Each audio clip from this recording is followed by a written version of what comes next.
One, two, one, two. Hey, yo, B, what it do though? Sometimes I can't stand StreamYard, I swear. Man, no little tardy to the party, I know.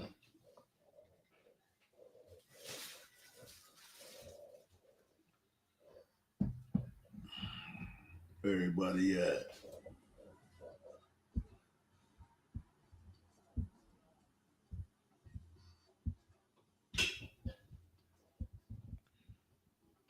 Man, hold on, wait, let me see. Let me see if I put this right there real quick. No, not that way. Hold on. Put it to the side real quick.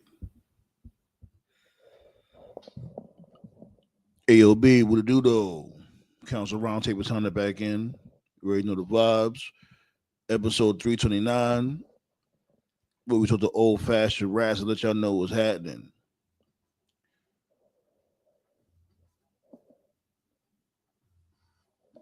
I'm over here just this stream y'all. I'm over here wrestling with stream y'all. Just bear with me.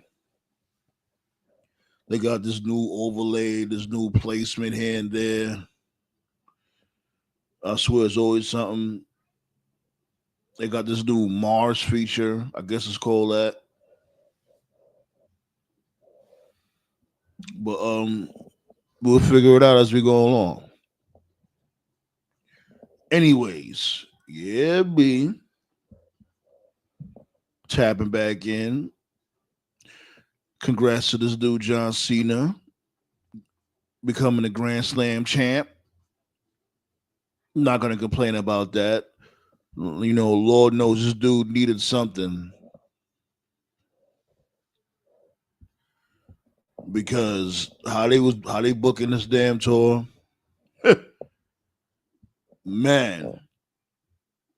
Them doing that, giving him the IC belt in his in Boston. I can't say his hometown, but you know, might as well be. They said it was like what a few hours from there, West Newbury. It's a few hours from there, from Boston.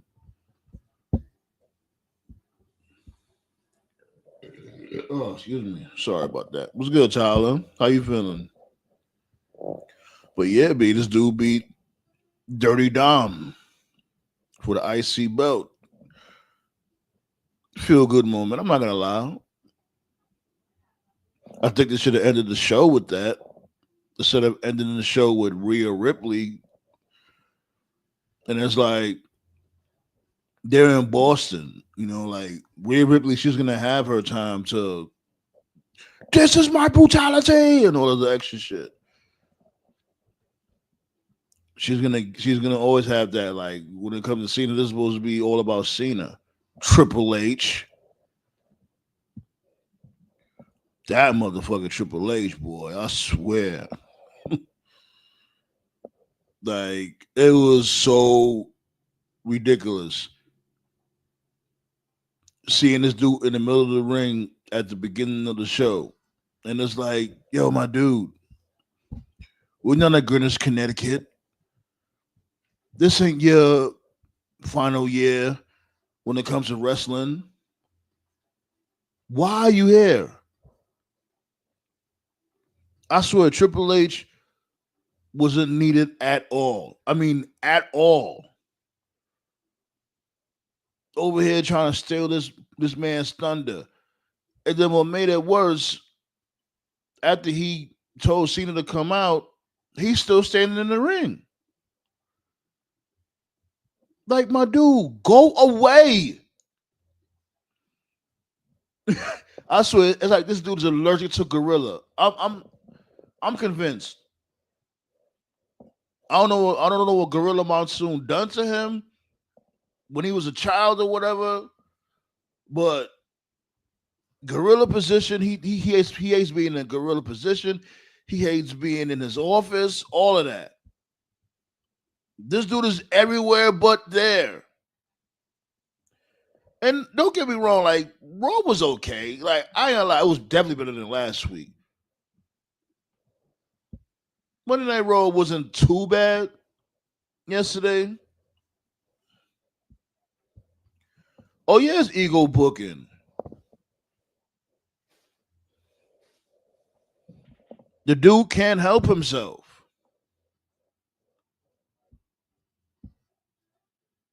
Like this dude literally stood there and listened to John Cena and Dominic talk, and it's like it looked a little awkward because it's like, yo, he's just standing there. The segment was like what 20-minute segment. Like Triple H took like 10 of those minutes.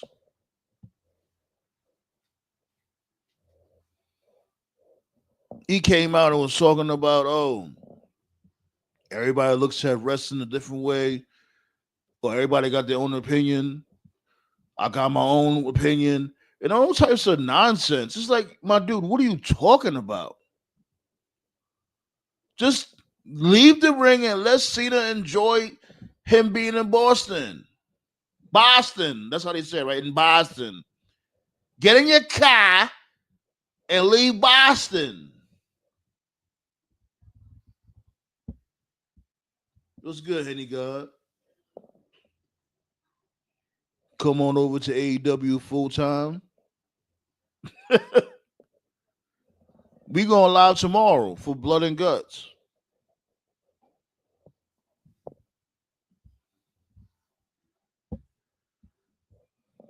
Don versus John should be main event for Raw now. Yeah.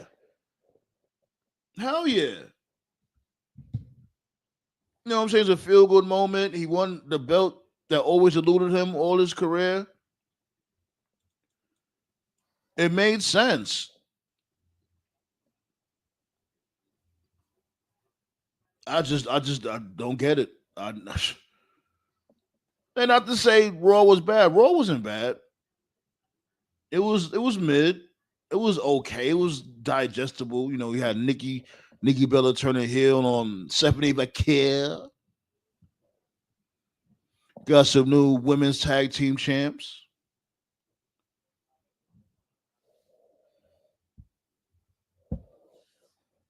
Appreciate you, C Flu. What's going on?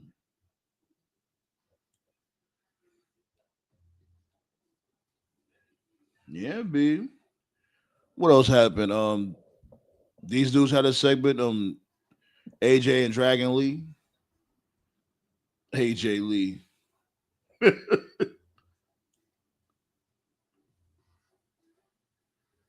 Mm-mm-mm. What else happened? These dudes had a match. Rusev and my dude Weapon Time. It was a Weapon Time last night. My dude bummed out to chin music. I'm like, damn, yo. Like, damn, Damian Priest, what is going on? Now you bumming out to mid moves. He bummed out to this dude chin music like it's what 97. Who bums out to chin music nowadays? Like, really think about that. Like nobody bums out the chin music. Not anymore. That is wild.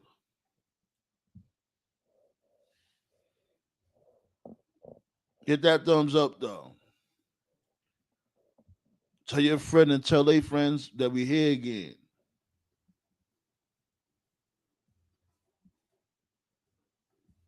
Word.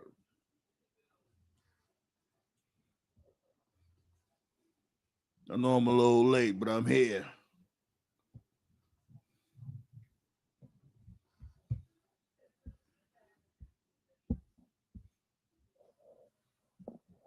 Other Miles show WWE about Triple H, man. And it's like he knows Triple H knows what he's doing. He knows he could book it however he wants. He don't have to put much effort in it because who's gonna take his place? Ari Emanuel trusts Triple H more than anybody else. The only person that could really take this dude place is Dewey. And oh God, we definitely don't want that to happen.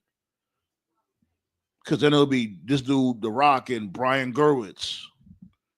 I think that's his name, if I'm not mistaken. And to think of it, would it be worse? I don't think anything could be worse as Triple H. I'm sorry. And I really didn't want to go there. with him being worse than Vince McMahon. I thought nobody could be worse than Vince McMahon. Of course, other than the obvious, like the Russos and them motherfuckers. But Triple H is mind blowingly bad.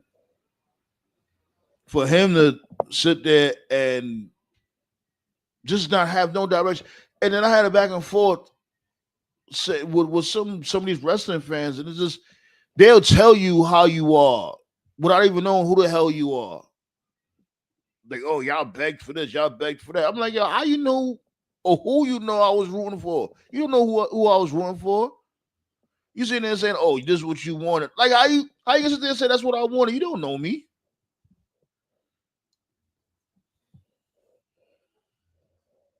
Oh, this is what you wanted.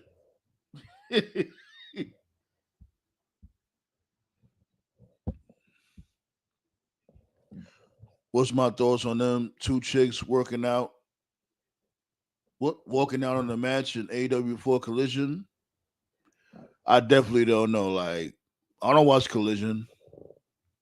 Would that happen at the end of a previous show? Then Collision came on. That's one thing I definitely don't watch is Collision. I think I probably watched like less than a handful of episodes on Collision. And that's being generous. I was saying from before, they should just leave Collision to the luchadors. Because from what I've seen, that's the only people that really be there is the damn luchadors. Just give it to the luchadors, rebrand it to something else, make that your own AAA. You got Commando over there, and now Gravity's injured, but you get it.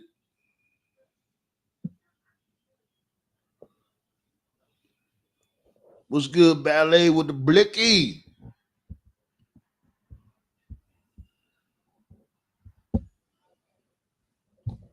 They better remember, don't play with it. You already know 5 more, we open up them floodgates. You know what I'm saying? You know what I'm saying? But I get it though, started off a little late tonight, but hey, I'm here though.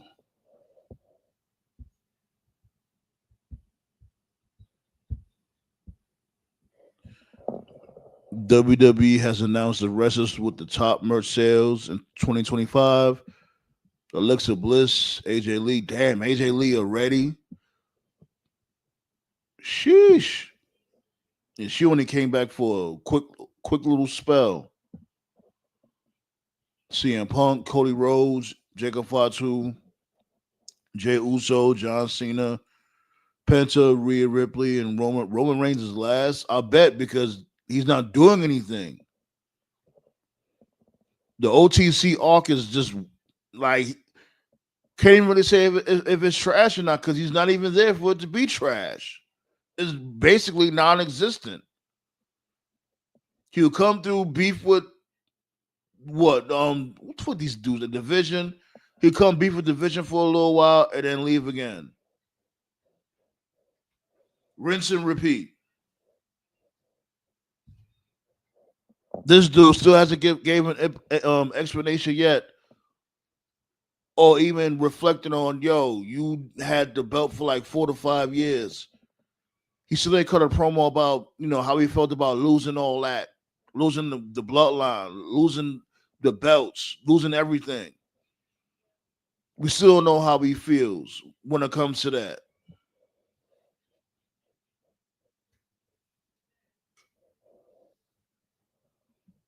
Hmm.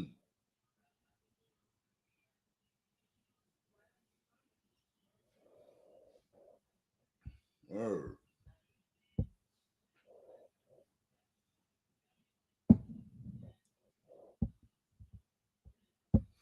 Hell yeah. He'll be in war games though. He'll be in war games. And if he's in war games, so let me see, because it's supposed to be like with 5-on-5, you'll have you got Jay Uso, you got CM Punk, you got Cody Rhodes, and Roman Reigns, and who else? It should be one more person, maybe an LA Knight or something, maybe. That team is way too dominant. Because look who's on the other side. Look who's gonna be in the division against that monstrous team. Um, Logan Paul, Braun Breaker, um, I'm about to say Braun Strowman. Excuse me, Bronson Reed, and who else? They gonna need one more person, so it should be 4-on-4. That alone is like, come on, these dudes got an all-star team. And I say, like, what if they put John Cena with these dudes to go up against the Vision? So you have Cena, you have Rose, you have Jey Uso, you have Punk and Roman Reigns up against the Vision and Logan Paul. That's a slaughter. Who are they gonna give these to? They're gonna have no choice but to get Brock Lesnar. And that's a big if, because I remember this dude was saying that Black Star was saying that Brock Lesnar might end up joining them. They would need Brock Lesnar because that's an all-star team when it comes to the good guys.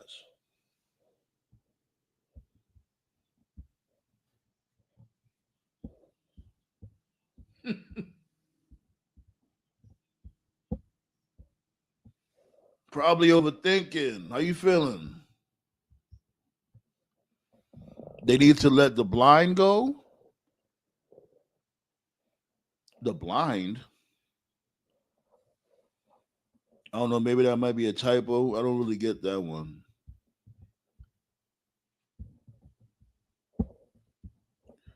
Bronson Reed lost so much weight that the top rope splash shouldn't even hurt. True. You're definitely stating facts. And that's good that he lost some weight. But yeah, like the tsunami looked more credible when he was had more weight on him and stuff. And him soaring through the air as the fat man, it worked because he did lose all that weight, and it did make the tsunami lose its devastation.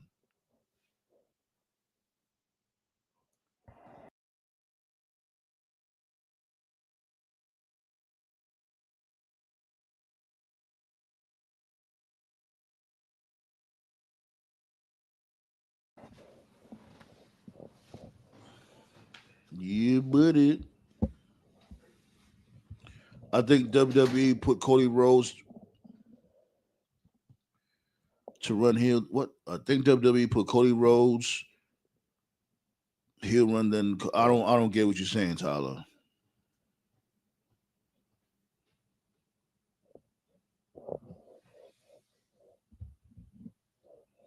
But yeah, man,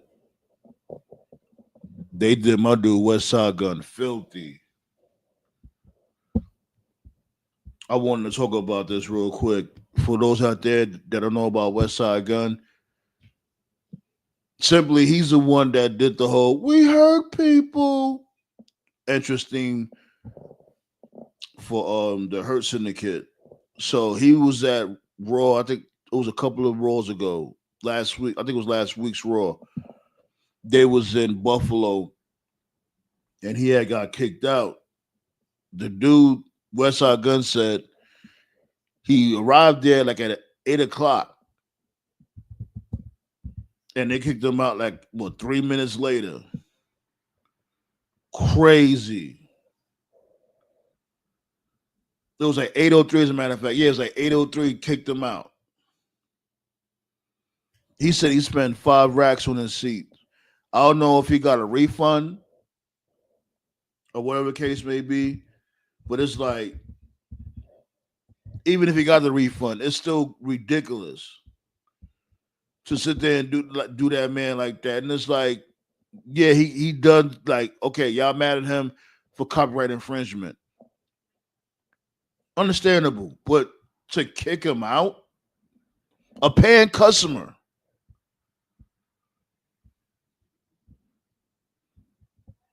5 racks. And he better than me. I'm never paying 5 racks on no WWE. No wrestling promotion, especially WWE. Like he paying that much money, like Stone Cold and them is still around.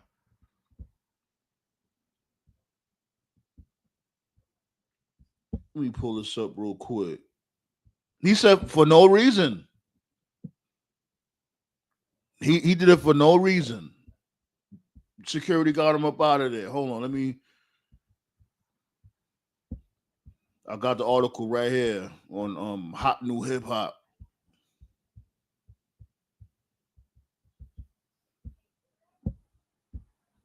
Give me 1 second. Oh, the yeah, I don't even know why they still call him the Vision. They're really not the Vision anymore. Seth Rollins is out. That's it. There's no more Vision. Y'all beefing with the proprietor.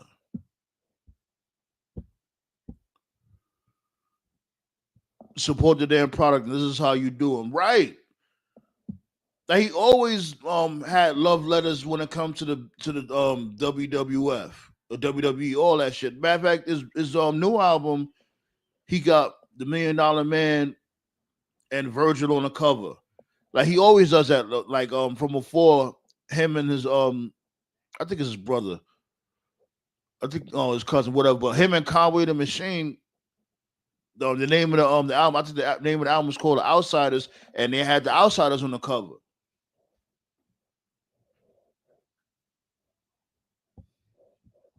That he been on that type of time for a very long time. I think at one time, as a matter of fact, this dude, the ring announcer, Tony Chimmel, I think it was, or Mark Chimmel, whatever his name is, that threatened to sue him for, I think, using his voice.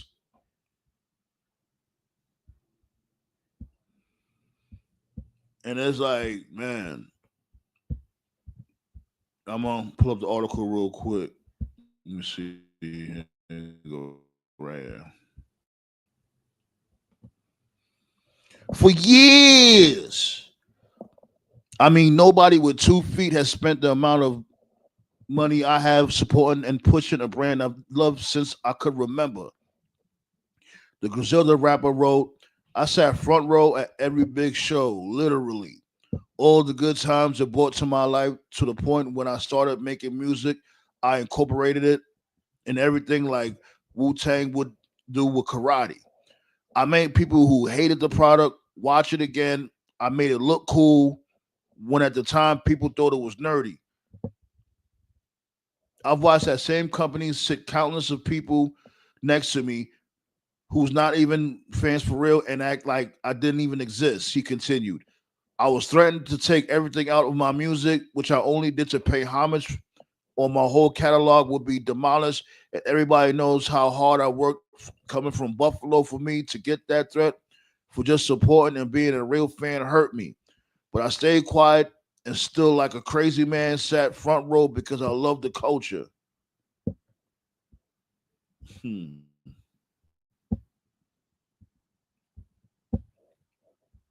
Yeah.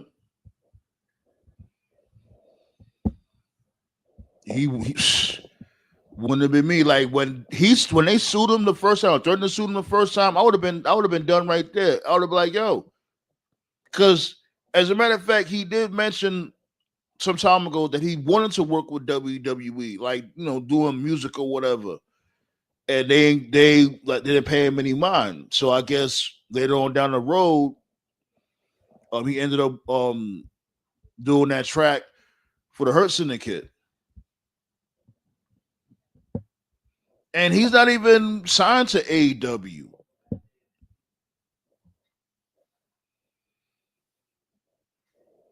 He's not even signed to AEW. So it's like, what's the reason why y'all acting like that towards him? He's a paying customer at the end of the day. All right.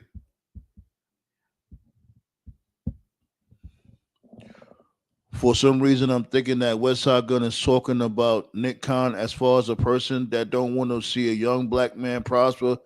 That's what he said.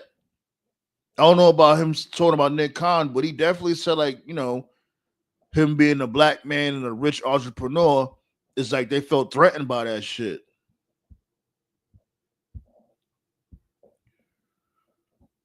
Yeah, he said he was done too, badly. He said nah, like he said that shit broke his heart. Because even if we going to do what we going to do, I'm still a paying customer.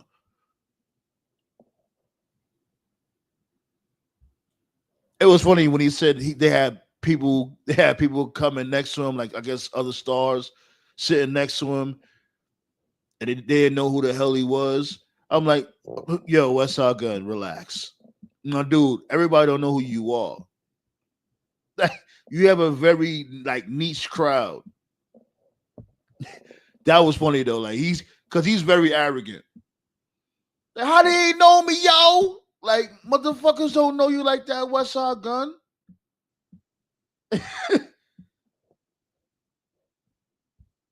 That's when he lost me with that. I was like, nah, nigga, like, no, niggas really don't. There's a few people that said, like, who's Westside Gunn? If anything, this gave you a little worldwide exposure. You have a big following, yes, but everybody don't know you like that. That's good, TKO. Oh, he came back to confront Ricky. I thought this dude wasn't Trick Williams who before Ricky Saints. What happened with that?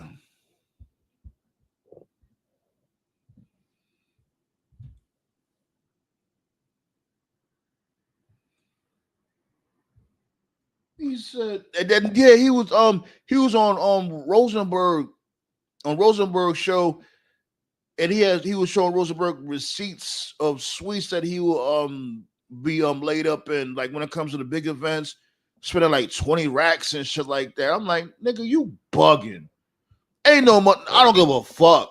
I don't give a fuck if Stone Cold was fighting Jesus Christ. I'm not paying no damn 20 racks to no damn WWE event. Fuck no. For what? Hell no. Not even then, before, now, in the future, never. 20 racks?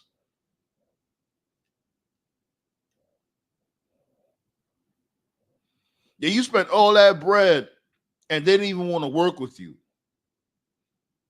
That's the crazy part. Knowing you got a big following like that.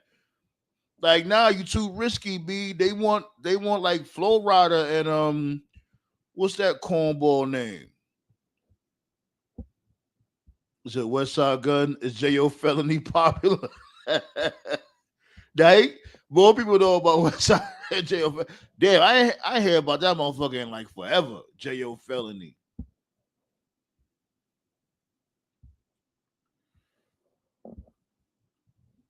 He just beat Trick? Okay.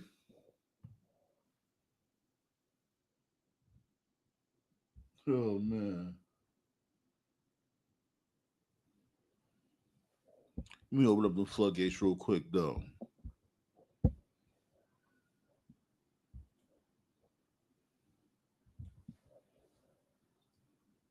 I'm just checking out this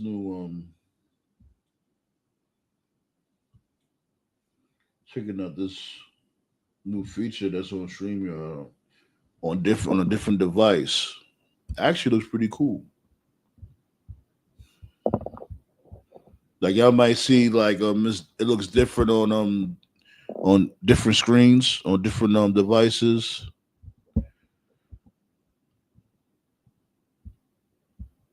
He's still the owner.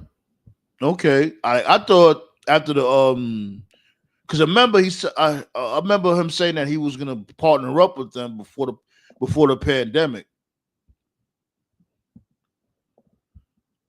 I know that he still went through with it. That's what's up. I gotta start watching that too.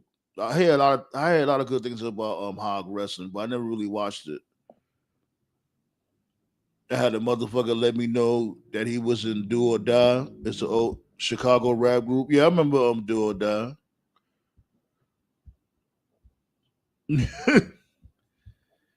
Westside Gunn drag on with the good air for beats.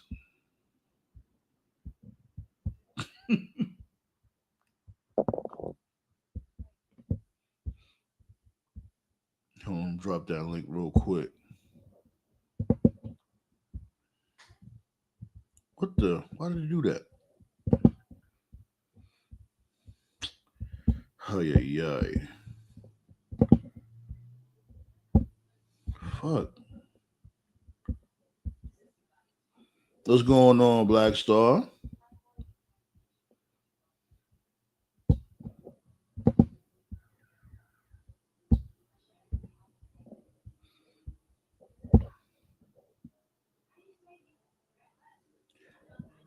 Pow! Right there. Pull up. What? Why? Oh yeah.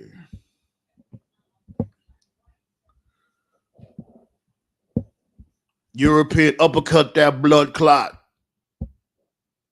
That's right. Appreciate y'all for pulling up. You already know the vibes. Wait,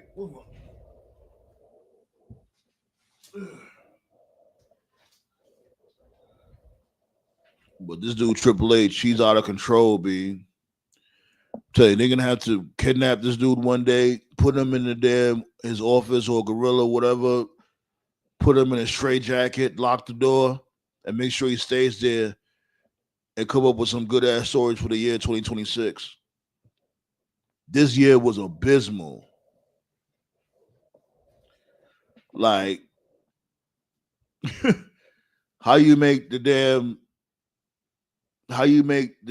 new generation era better than this era.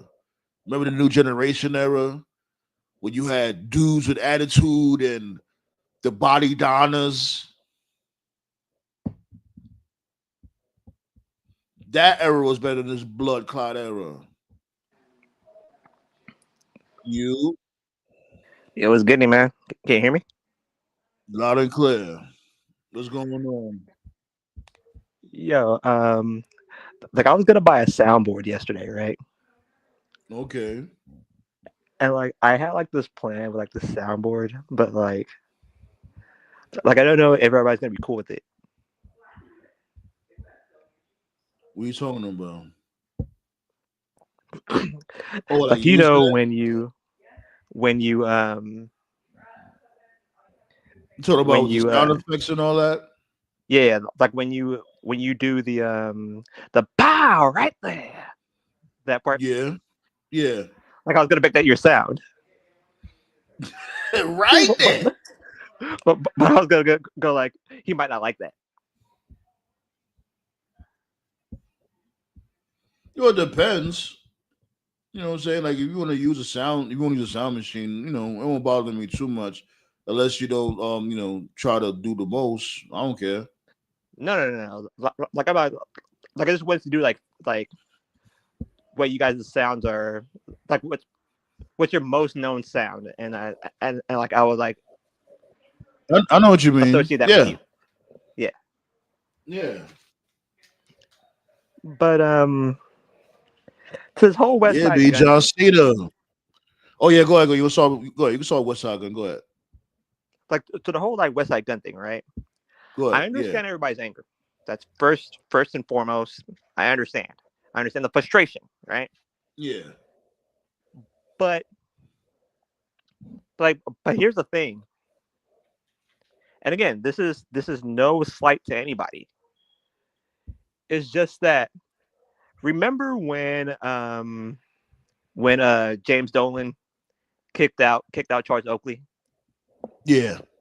and everybody wanted to be on that fucker's neck for a very, very long time. And then what happened with Latrell Say that Sprewell? one more time. And, like everybody wanted to be on James Dolan's neck for that. Oh, and Huh? when Sprewell choked out, he choked this dude out. So about when And then Sprewell like choked out, Sprewell who do Sprewell choked out again? uh his former coach, PJ Carlesimo of the Golden State Warriors at the time. Yeah. That's what you talking about? Yeah. But Sprewell was caught photoed with Dolan, and everybody called him everybody called him a coon for that. Oh, okay. That was all like, it's gonna take something like that to happen, and I know exactly who's gonna do it too. Because like it's only a matter of time till somebody like Drake does it. Caught photo with Triple H. And everybody's gonna call him coon for that. Who, Drake? Which will make huh? You said Drake? Yeah, somebody like Drake or somebody like incredibly stupid. Motherfuckers ain't calling Drake a coon because Drake ain't black. True. But what's going on, y'all? I'm reporting my guys over here. Yo, what's Gucci? Yeah, I mean.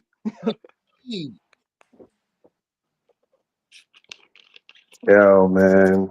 Sort of about this dude Westside Gunn getting treated like shit after paying hella bands supporting this bum product. And why Being did treated they? like Charles Oakley. Why did they kick him out? Like he said for nothing. So they just randomly kick him out just for no reason? That's crazy. That's what he said. I think those people you glitching. You starting to glitch. You starting to glitch, Black Star. Can you hear me better? Yeah. Yeah, because I heard about that. I think that's weird. Like, I don't think the event people knew who he was, legitimately. Even if you don't know who he was, I mean, what would be the reason for kicking him out? Like, did he disturb somebody? That's the reason they don't know who he is. Even still, I'm pretty sure they don't know who half the people that come into their shows are. So let them know, Blaze. He said, just because I'm late don't mean y'all need to be. Hit that motherfucking like button. Let them know, Blaze. We got Blaze and Blick in the building. My secretaries of defense over here. I think WWE kicked him out because they realized he's the guy that sings the theme song for the Hurt Syndicate. I was thinking that too, but it's like, I doubt that's the reason. Even if that is a reason, like, yo, he's not signing AEW. He's a rapper. You know what I'm saying? That sounds crazy if that's the reason why they did that shit. Like, what? The WWE is petty like that. I mean, look at what they're doing with the AEW cats that they re-signed, like Aleister Black and Rusev. Come on now.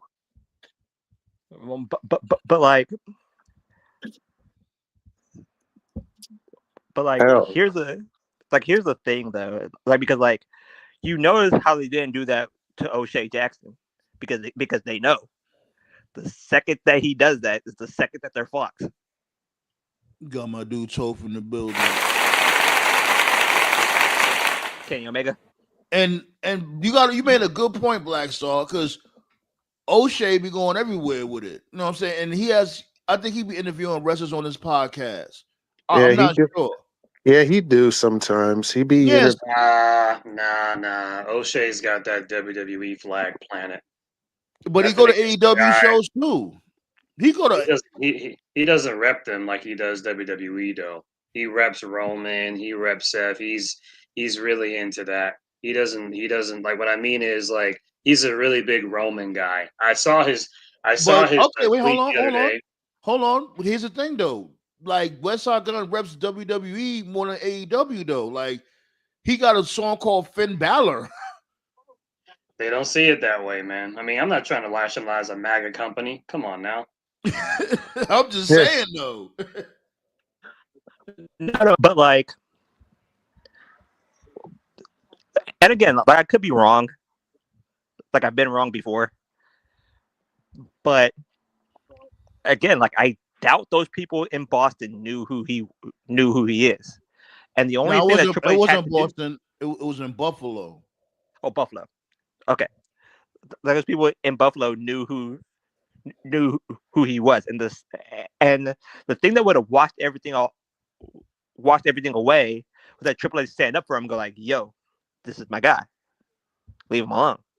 They should have said something. He They never. should have. Somebody in WWE should have said something, because if he legit Yeah. got kicked out, if he legit got kicked out for nothing, then somebody upstairs really didn't know what the fuck was going on, which means they don't watch the show. Yeah, because people were saying it had to be a TKO decision. But it's like, yo, the dude's he said he was only there for 3 minutes. Like y'all was that locked in to take Westside Gunn, escort Westside. If he was out, then that means they got him on the blacklist. That's what that is. They had him on the blacklist. Yeah, because there's always a blacklist. Chris Benoit's son, the other guy. What's his name? The one that's trying to be a wrestler. Yeah, David, right? David. He was on a blacklist, but he was on the blacklist for a reason you would think, not because he was Benoit's son. He was on the blacklist because he went to one AEW show and he was on camera. It was when Punk was there. It was when they first started Collision. I remember it was Punk and I think FTR against Juice, Jay White, and I think Joe. That may have been the first one. I think that may have been like the first episode. Anyway, I remember Punk left the ring and he shook Benoit's son's hand. Like, hey, how's it going, man? Because they were like in Canada or whatever. Yeah. And then like a month after that, WWE had like a live event in that area. And, he's good friends with Natalia and Tyson Kidd or whatever. And he went in to, go in there because and by his own admission, he knew a guy that gave him backstage tickets for years. And this was even after the Benoit stuff, when he could go backstage. But when he went to that backstage thing after the Collision taping, like he was stopped like almost immediately and was essentially kind of implied, you can't come here. And when he asked why, he said, you just can't come here. And then Natalia got in contact with him, apologized for the whole thing. And the implication was he was on a blacklist because he was on that one AEW Collision episode. I think it was the first one. That shit is so fucking retarded, yo. We're gonna find out quick, fast, in a hurry exactly what's going on. I told you them niggas is petty. Like, and for the love of God, don't let it be Meltzer that breaks the news, because Meltzer's wrong all the fucking time. For any fans not familiar with the blacklist, like anytime they go to, like anytime there's a show, whether it's like a tape show, live show, and this isn't just a wrestling thing. Like you can have blacklists like for music concerts, rap concerts, all kinds of things. But basically, it's like a security staff, and the security staff will usually have like it's either like a bulletin board or a piece of paper or some type of like. Well, nowadays, picture. With a picture in their face, and the security, they're just doing their job. They don't know why the person's blacklisted. All they know is there's a series of names, group of names, and for whatever reason, they don't want this person backstage. They don't want them sitting near the camera. They're like no. So they're just doing their job. So I believe him. My theory is that he's got Charles Oakley. But oh my God. But I don't think he threatened to whip anyone's ass. So. It's still stupid though, bro. Like you can at least give like a legitimate reason to kick him out. Like just because I think Sammy still said earlier. Yeah, I still say it's because he does the Hurt Syndicate's theme. Because what else could it be? Right, and people would agree that's one of Triple H's biggest fumbles. That number one, he didn't bring back the Hurt Business, but chose to do the My Family Tree bullshit, the Judgment Day stuff, and Bloodline 3.0.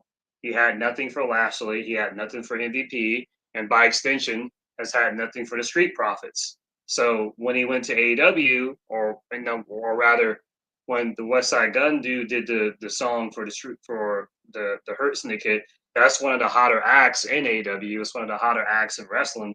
And as cool as it is, it's like, man, imagine this with the WWE budget. So Westside Gunn's just kind of like, guilty by association. I guess that's what I'm thinking it is. I mean, we said here before here on the roundtable that the first tip off that Triple H was not who we thought was the fact that he had nothing for Lashley. We've talked about that several times here, and it was just kind of dismissed at the time as, oh well, I guess it was just one of those things, and but Oh yeah, hell no, we ain't. I definitely ain't dismissed that. I knew from right then and there. I'm like, yeah, this dude is tripping. Like, how you gonna sit there and say this dude is too old? We gotta keep bringing in this dude Gold Bum. All Ain't, of your ain't all of nobody your older current than him. all of your not to mention all of your current champions are in their late 40s. Like, mm, so like that argument's dead. So Shit, the new Intercontinental Champion. How old is Cena? What, 46? yeah. he is. But y'all The got old even no though Lashley though. even though the oldest Intercontinental champ to hold it is Ric Flair, but that's another story. Oh, you remember that, right? Yeah. That's when if you lose, he's I fired. remember. Yeah, Yeah. the age thing is always favoritism. I remember when they did the Money in the Bank, not this year, but last year, the one that Damian Priest won, and there was a report that said they didn't give it to LA Knight because of his age, and I'm like, Priest is older than he is. Literally. Literally, like doing, this. and Oh man, that's what I'm saying. This age argument is so stupid and dead. Like, bro, like Yeah, the fact what is, LA Knight big push at. LA Knight, they pushed him out the damn door. They pushed him yeah, like they did him filthy. yeah, Yesterday. And people say, oh, this might be a storyline. I'm like, nah, Triple H ain't that creative. How you know that? I watched the fucking show. exactly. Like, didn't LA Knight do like a promo on Raw or something, and it wasn't televised or something? They get yeah, it. They turned his mic off. They turned his mic off. yeah. Oh god. Like I Oh said, man. wow. Like I said, they don't like it when you get yourself over. And for a long time, I called them Vinceisms. That's what I called them. There were Oh certain, shit, Vinceisms. yeah. That's what I Say called that them. shit five times There were fast. Vinceisms. What the fuck? Like, I thought there was there were Uh, certain there were certain Vinceisms that I thought were going to be gone once Vince was out of the picture, but he's out the picture and they're still going. So now I see it wasn't a Vinceism; it's more of a WWEism, and one of those WWEisms is don't you dare go out there and get yourself over, and if you do that, you're going to get punished. So, As a and matter one of more fact, thing too, since we're talking about fucking stupid shit, I go want to ahead. talk about since we're talking about stupid shit. I want to talk about just the fucking egregious dog shit episode of SmackDown that we had last Friday. That shit was like fucking 2018, 2019 bad. You had Julia going in there fucking jobbing like a jobber in 25 fucking seconds. That was That like was that was classic. wild. That was classic Divas era. And then the defense squad I saw on Twitter, people were talking about, oh, well, she can't speak English good. Motherfucker, Stephanie can't speak English. Io can't speak English. Asuka can't speak English. Kyrie can't speak English. And they're Well, Oscar on Oscar's tried. English, TV Oscar's English, every Oscar English is fucking very week. limited. Oscar tries. She tries a little Yeah, bit. yeah, her English is Yeah, very but limited. the point is that you can see there's plenty of people on Raw that don't have the best English, but yet they find a spot for them every No, single week. I definitely hear what you're saying though. It's always an excuse. It's always they're always moving the goalposts for their favorites. But Yeah. according to reports, I don't know how many people heard this, but that the reason why Julia dropped the belt as quickly as she did was that they're going to push her That's Oh damage to the my! main I control, event heard bro. role. that That's too. damage I'm like, control, oh, bro. these That's damage motherfuckers control. really fucking retarded. That makes no that sense. That makes no that's sense even because worse. Like, that makes no sense because if they want to push her, she had a fucking title. You push her using that. The bottom line is, No, like The I'm not, bottom like I'm line not trying. is, the bottom line, like I said from before, they always reward losers. Like I'm not trying to defend him.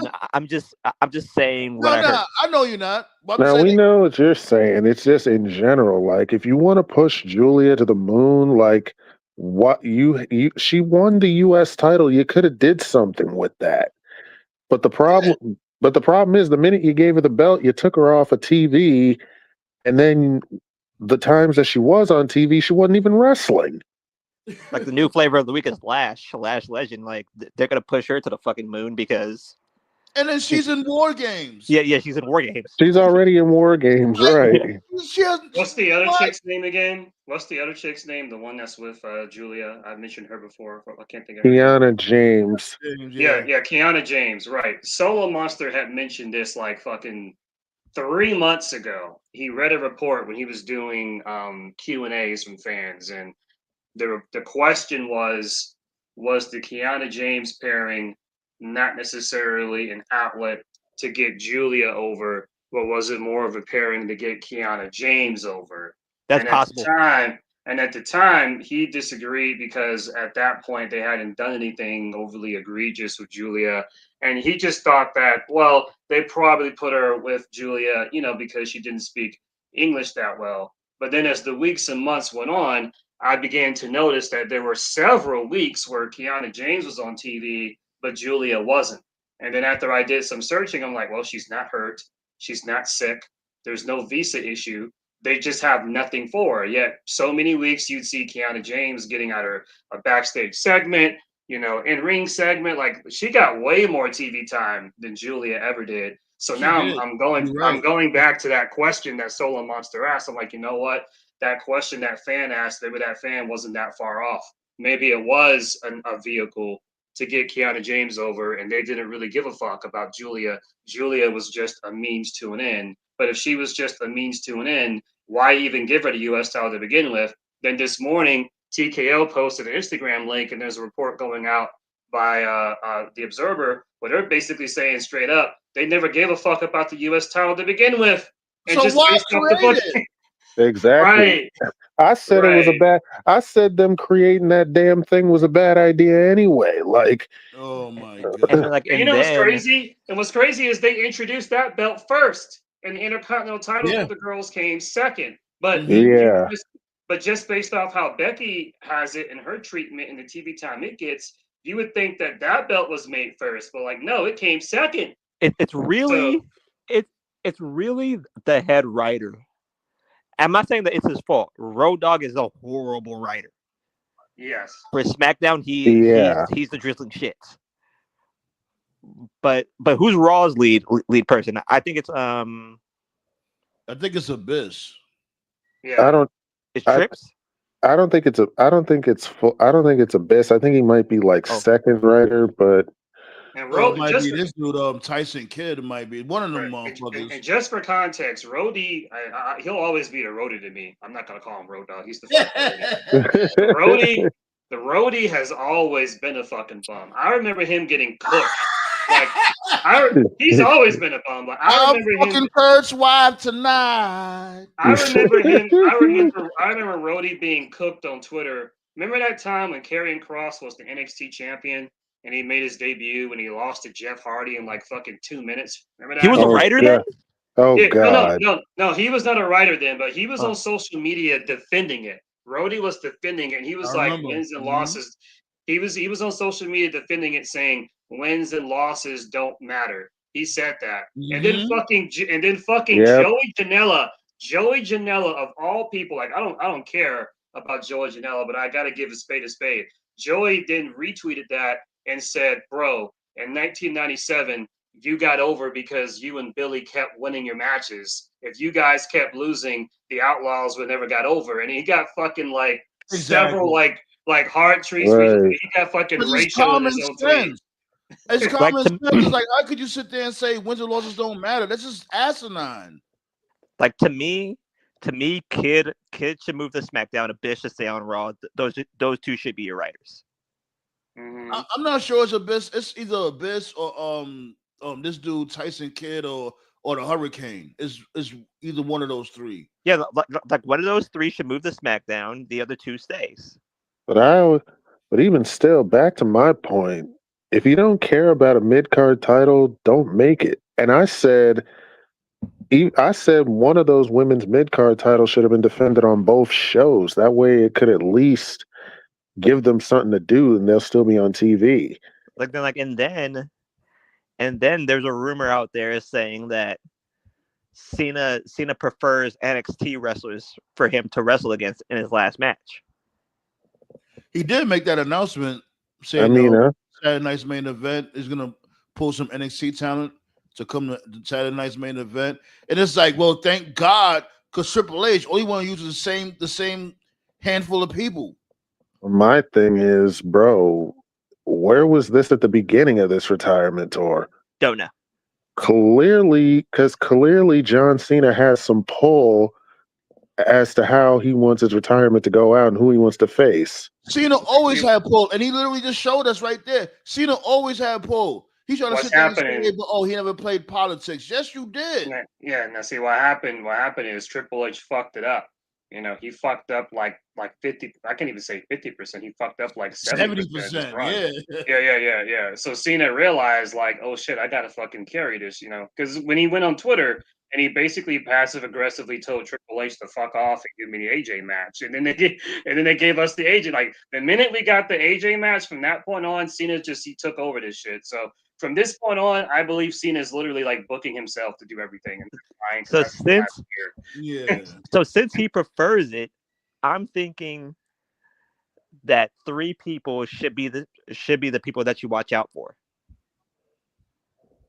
Obafemi's 1, Javon Evans is 2, and the third, which is a supreme long shot, is Matt Cardona.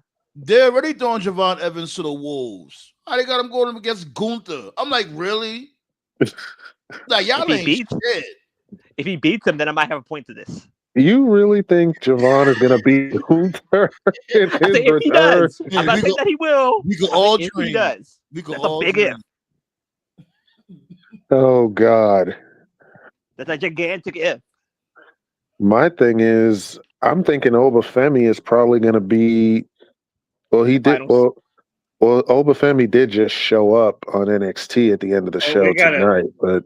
Well, I think the big problem right now is as I was saying last night, now that Cena's the Intercontinental Champion, if he doesn't lose it before his last match, if we go under the assumption that the last match will be for the title. Yeah, so if that's the case, then Gunther does not need to win this at all.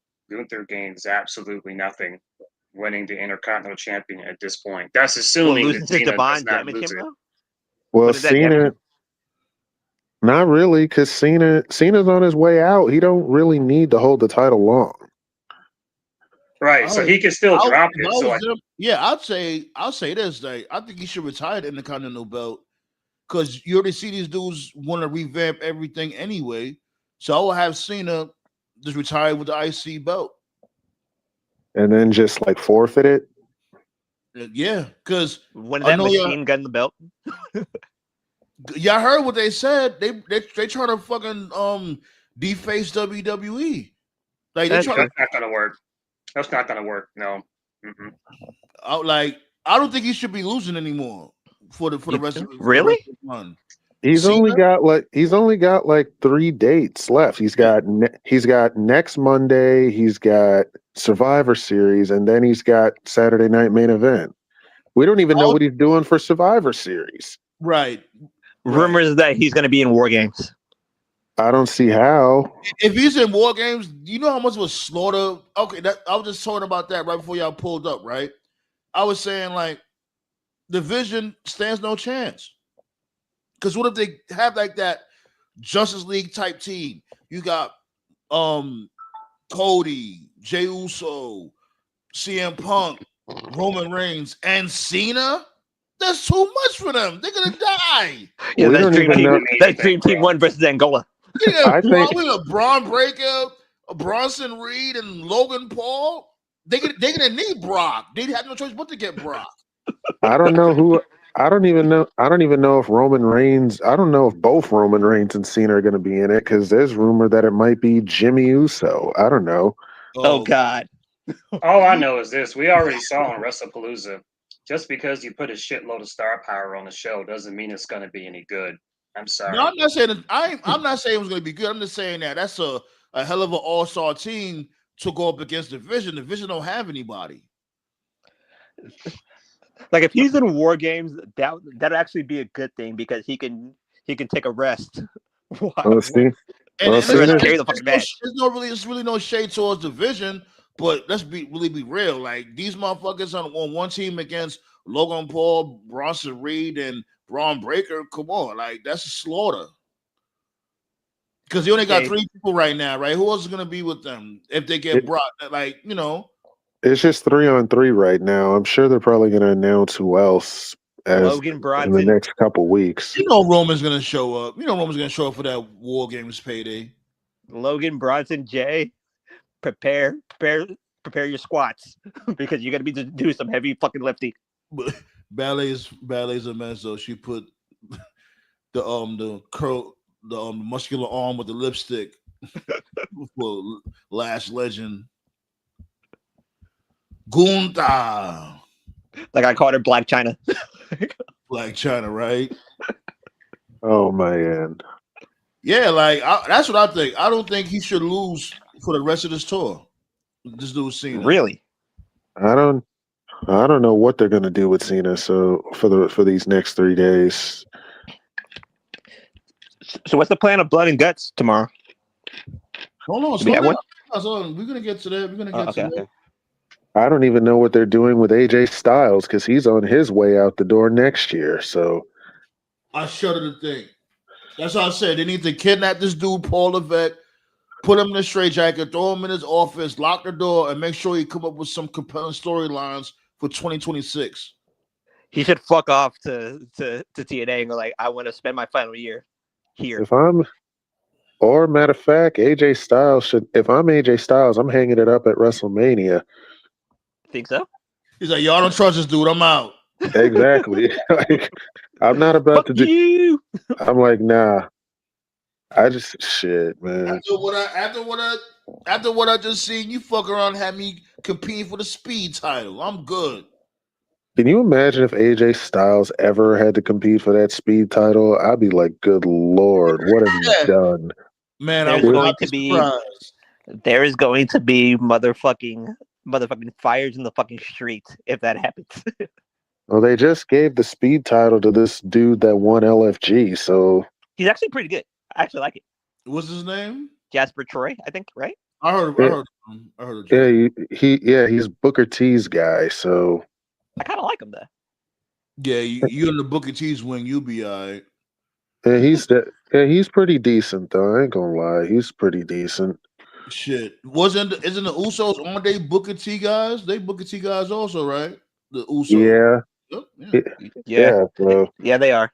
They are. Jacob's a Booker T guy. so is Zilla. So Zilla. Like, for the most part, Booker T trains for the most part ends up having a decent career. Yep, yeah. Unlike Bum the Taker. Ricky Jade, and I think Oba, they're part of the dungeon. No, Oba's with Bum the Taker. He's doomed. Not, I think the last person Booker T trained before Jasper Troy was Roxanne Perez. That makes sense. Yeah. So she's definitely a Booker T girl. Yeah, She's Roxy. Talented. Yeah, Roxy's talented. It just sucks that she's in this conundrum right now where she always got to eat a pen. That sucks. Like, I was saying before that her being on Christmas Day, I get it. She's getting TV time being on Christmas Day, but now fuck no. Like, let's really be real. She doesn't need nobody. She'd have been good by herself. True. Y'all tripping. Judgment Day needs to end. That's what it means. You don't think she's good by herself, Toph?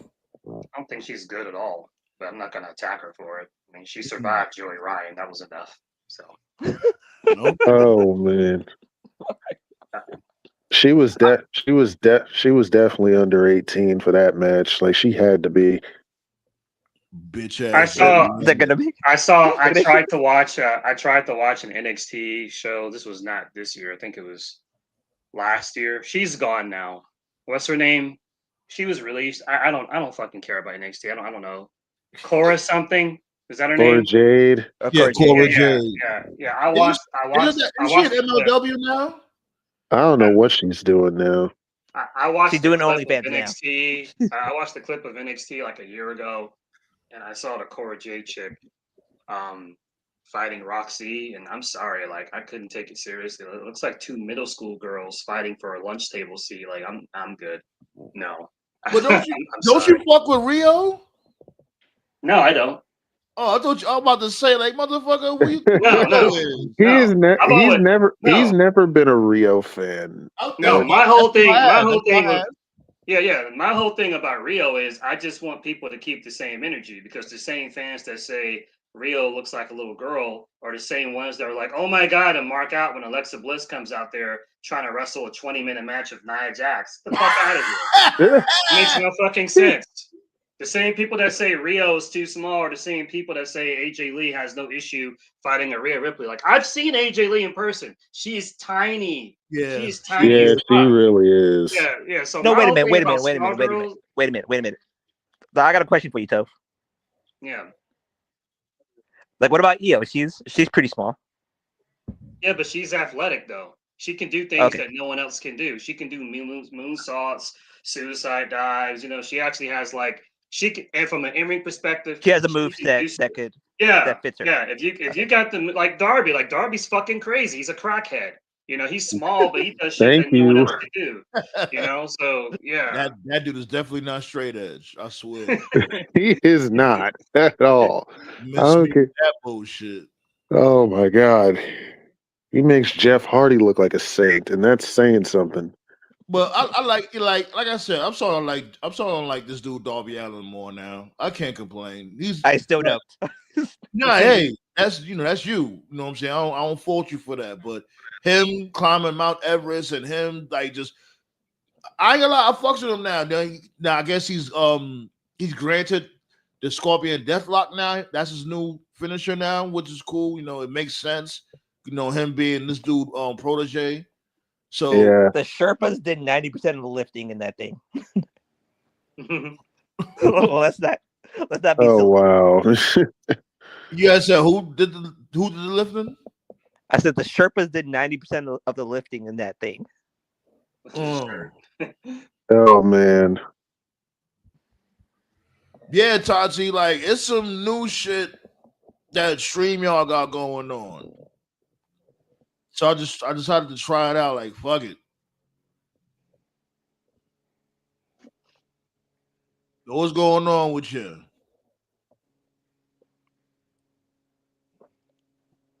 Oh man. Like then, like I was like scrolling through YouTube today, and I saw the Dems having a motherfucking heart attack because one of the Detroit Lions did the Trump dance. I was like, who fucking cares? Like seriously, there's a who Trump fucking cares? dance. I'm so out of Yeah. loop. Wait, pause. There's oh God. Trump dance. Well, you know what? I'm not even surprised because a motherfucker from Texas made a restaurant called Trump Burgers. So and he got deported. Yeah. Oh, I heard about that. Yeah, that's hilarious to me. Like, play stupid games, win stupid prizes. Oh my God. Trump burger, like any money, but that shit had no seasoning. Just like his punk ass. But like Trump dances like a motherfucking toddler with an epileptic seizure. Well, that makes sense since he's a toddler himself. So you know. But I think it was Amon-Ra St. Brown, the receiver for the Lions. Like he did the same dance, and like he pointed at Trump in the crowd because he was at the Commanders game, the Commanders Lions game on Sunday, and like Democrats were like having a seizure, and I was like, "Yo, he's just doing a dance. Who gives a fuck?" Well, you know, when it comes to politics, especially nowadays, shit is much more. There's more tension in the air nowadays, given the fuck shit that's going on. You know, So No, I but get it to but- that degree. but sometimes you need to relax. That's all I'm trying to say. I get it. I hear you. But yo, fucking I didn't know these motherfuckers had financial programming classes on WWE. What? Yeah. Really? And he still blew his money? The fuck? Ain't that something? These motherfuckers got WWE financial classes. And Like he still I heard they had daycares. They really got daycares and all that shit. WWE got no. everything. Well, Rich my Holland, thing is, yeah, Rich but like Holland took the classes, and he's still fucking broke. Well, I don't know if he's went to the classes, but Okay. yeah. my Yeah, thing is, they do that to make sure you don't blow your money and all that. So and Too late. yet they still end up being broke. Most of them. That's what's crazy. Because they don't go to class. They don't do their homework. No, because they trying to be like Ric Flair. Absolute. yeah, Because you know how it is, like they getting all that cake. They like, yo, this is always gonna be happening. Like I'm in That's never gonna run out. yeah, and lo and behold, now you hurt. That's one thing you always gotta remember. You're gonna get hurt. You're not like the Miz or Honky Tonk Man that never gets hurt. Like even the Miz got hurt eventually. Like that's the why most it's important shocking. for wrestlers to have plan Bs, to have like other shit going on. That's why I think it's cool that there's more wrestlers now, like doing movies and TV shows and streaming. This wrestling shit ain't gonna last forever. You need to have a plan B just in case. The most shocking I'm broke moment was Mike Tyson. When I found out he was broke, I was like, "The fuck? How did he? How did he was get broke?" partying hard. That's why. What talk you talking about? She said, "What's going on, y'all? I'm watching a new Frankenstein movie. There's no one Is it of good? color in it. I figured that would have been the case. I didn't know Frankenstein came out with a new movie. Oh man. Oh, the PWI came out already. 2025. Yeah. PWI. Monet and Tony Storm are 1 and 2. TV5. Wow. 76. EO 7. I figured Athena's Mercedes 8? would be number one. Athena's 8? No, Athena's 7. Okay. EO 6. Yeah. Who's Saray? Probably from Stardom. Okay. That's his goofball shit, right? What's his name again? Meltzer punk ass. I mean, No, Meltzer has nothing to do with that. The fans vote on it. Okay. Okay, Naomi's 9. Yeah, I heard he and said. Rhea's I heard he 10. said that. I think that should. People need to remember. Always remember. PWI is a kayfabe list. I have to always explain that to people. They think it's a legitimate list. It's a kayfabe list. I thought the writers did that. It's a rage bait list. That's what it's a rage bait list. Well, yeah, that too. Exactly. I don't know exactly because I be seeing their list. I'm like, please. I'm like, y'all are definitely trolling. Who's Saya Katami? Who the fuck is that? So Sayakata. She definitely from New Japan. Yeah. Name like that, she's from New Japan and she knows karate. You know that. Like, take her out of the list immediately. I don't know. I gotta watch her wrestle. She might be good because I said the same thing about Vinkingo when he was on a list. I didn't even know who the fuck that was until I saw him wrestle. Sayakami. No, but like, Athena deserves to be on the list. Naomi deserves to be on the list. Rhea deserves to be on the list. Realistically, everybody here does, but other than Kamatami and Sari. That's how you say it. Like, Sari. I don't know. Am I wrong? Yeah, said who? I would switch Tony and Stephanie. Do you think I'm wrong? Yeah, you're very wrong. Yeah. Really? Okay. Hell yeah, you wrong. Tony Storm should be number one, to tell you the truth. Over Mercedes? I know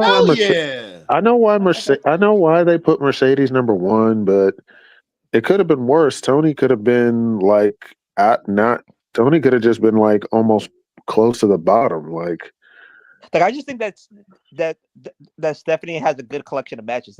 That's what I'm thinking. She has no character. Naomi being number 9 is bullshit. Not No, that's necessarily. fair. I suppose to a degree, but she wasn't. But she was barely showcased this year. Yeah, Okay. the PWI is it's a kayfabe list and it tracks a year. I don't know when the starting point is, but yeah, I agree. Naomi was not really featured that much last year and most of this year. Her push really came like within the past couple of months, really. So What? What do you yeah, You don't think mean? Naomi deserves to be on there? I'm not saying she doesn't deserve to be on Okay. there. I'm just saying in general, like she's not. She would be higher if she was like still around because her proceed with caution character didn't really start like taking right. off till like mid WrestleMania. But again, What? like I'm just trying to No, get clarification. it took off That's all from I'm trying to Jump get. Street. What you mean? No, No, man, I she mean, wasn't doing anything last year. They weren't doing anything of her last year. Everything she was doing was relatively recent. Just No, with her heel character Jay, was My very dude, good. they had the whole Do thing you guys going admit on that? between the big three. What are y'all talking about? That Like her happened heel I'm talking. character was very I'm good not though. talking Like, about the big three, bro. I'm talking about her proceed with caution character. yeah, Yeah, her right? heel character. that was her whole storyline in this year. First with the big three, then her breaking up from the big three. Remember when I'll Jay be back. came through? All right, when Jay came through and beat her up at Elimination Chamber, and then she cut that big promo on Bianca Belair. But She what did I'm the same this year. but what I'm saying is she didn't start like saying proceed with caution till like WrestleMania. That's all I'm saying. And And the list also includes last year too, so it's not just this year. I don't know what the starting point is though. Usually, the starting point for these PWI lists is usually like June or July. So it'd be like, as an example, June of 2022 to June of 2023, if that makes sense. I don't know the starting point for this. So if the starting point for this was like January, then I agree, but it's clearly not. So yeah. Either way, though, I mean, she should definitely be on the list for sure. But yeah, but I think she should be yeah, higher, not no number 9.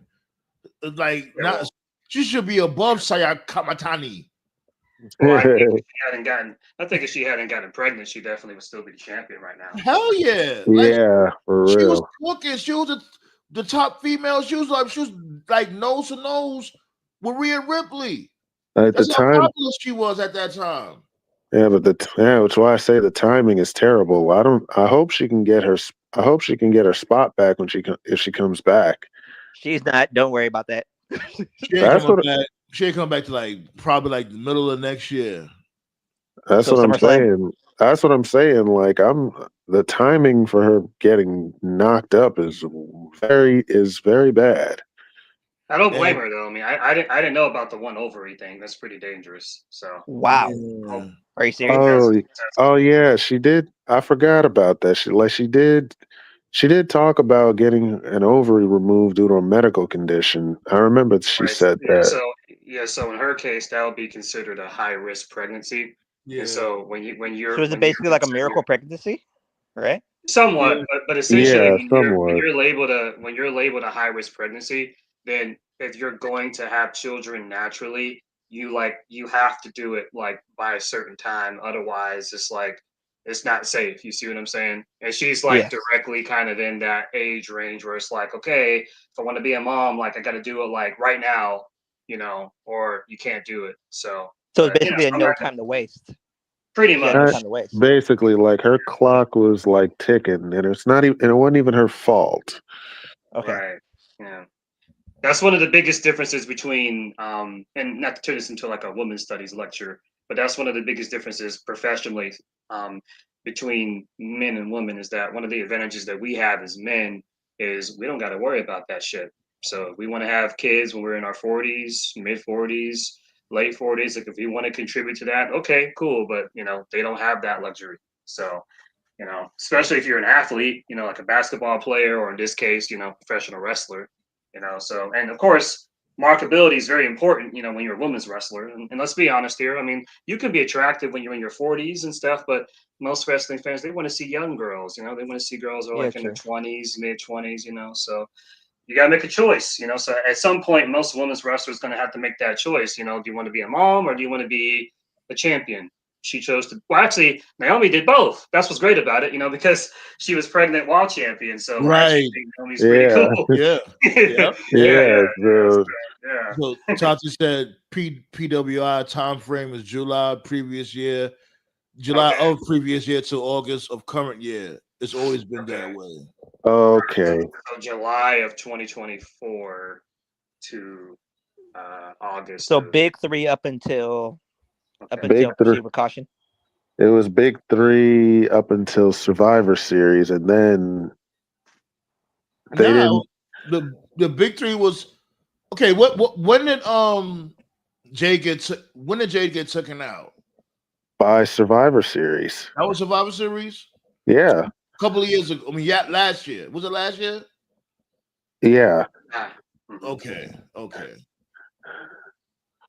Yeah, Jay got taken out of Survivor Series because she came back at Elimination Chamber. So So why is it wait hold on? So why the time frame so damn late?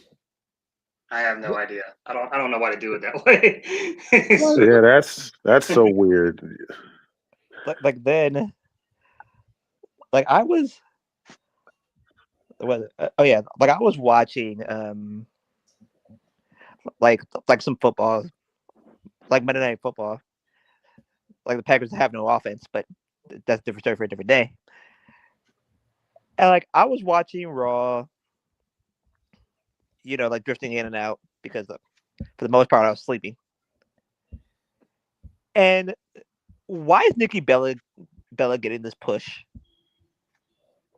I guess they want to use her to give the rub to Stephanie, but Yeah. But she but sucks. but honest, Stephanie is clearly more polished than Nikki is. So I'm telling you, this is gonna be like when Jade fought Asuka. I said this last night. Nikki stands out like a sore thumb. She was the best of a bunch during a period when most of the girls just were not any good. So now she's existing in an era where like you actually have like women's wrestlers that You have to actually have talent. that actually know what they're doing. So she just stands out like a sore thumb. I appreciate that she's trying in her head. She probably thinks that, oh, I'm giving back. WWE's probably thinking Nikki Bella going out there and losing to a Roxy or a Stephanie, they're probably thinking, "Oh, this is a great way to validate them." No, nobody cares. I'm sorry. I'm sorry.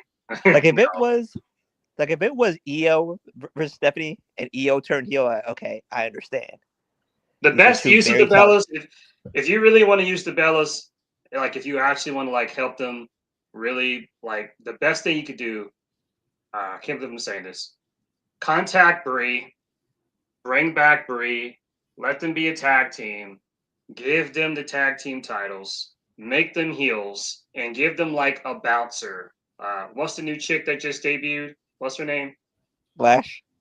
Yes, give them like a bouncer who like interferes in their matches and basically just have them hold those titles fucking hostage. No one cares about the tag team titles anyway. Have them beat everybody on Raw, have them beat everybody on SmackDown, and you fucking keep those titles on them until you like literally keep like whatever the longest reign is, like anyone even fucking knows or cares at this point. Have them break the record of defenses, give them the longest reign, and you let them like basically get to a point where you're forcing them to create tag teams just to get the belts off of them. That's So the go best full blown use. hockey talk. Shit.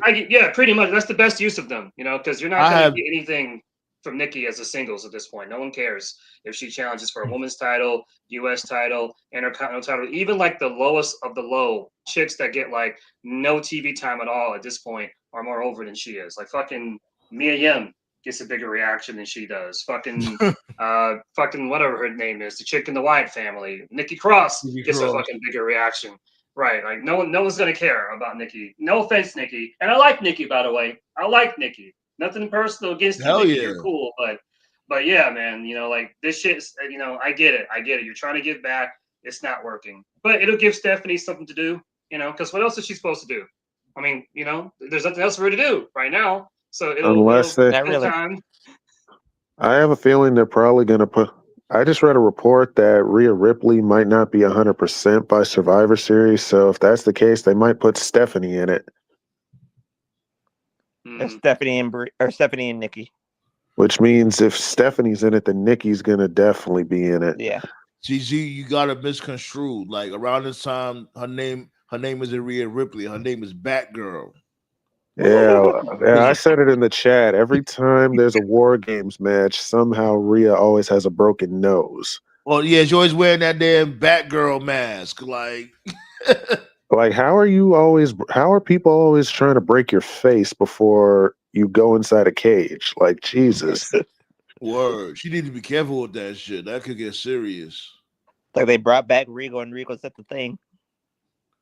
Tati said, knocked up? Nah. Can't say that about a happily married woman that's always wanted children.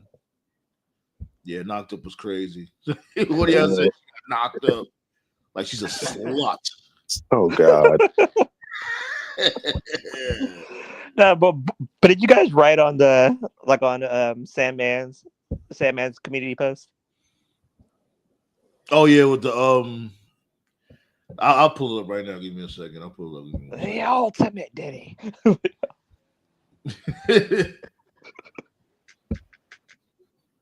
gonna pull it up. Y'all keep on talking. I'm gonna pull it up. Y'all give me a second. Yeah, man. Well, he does that.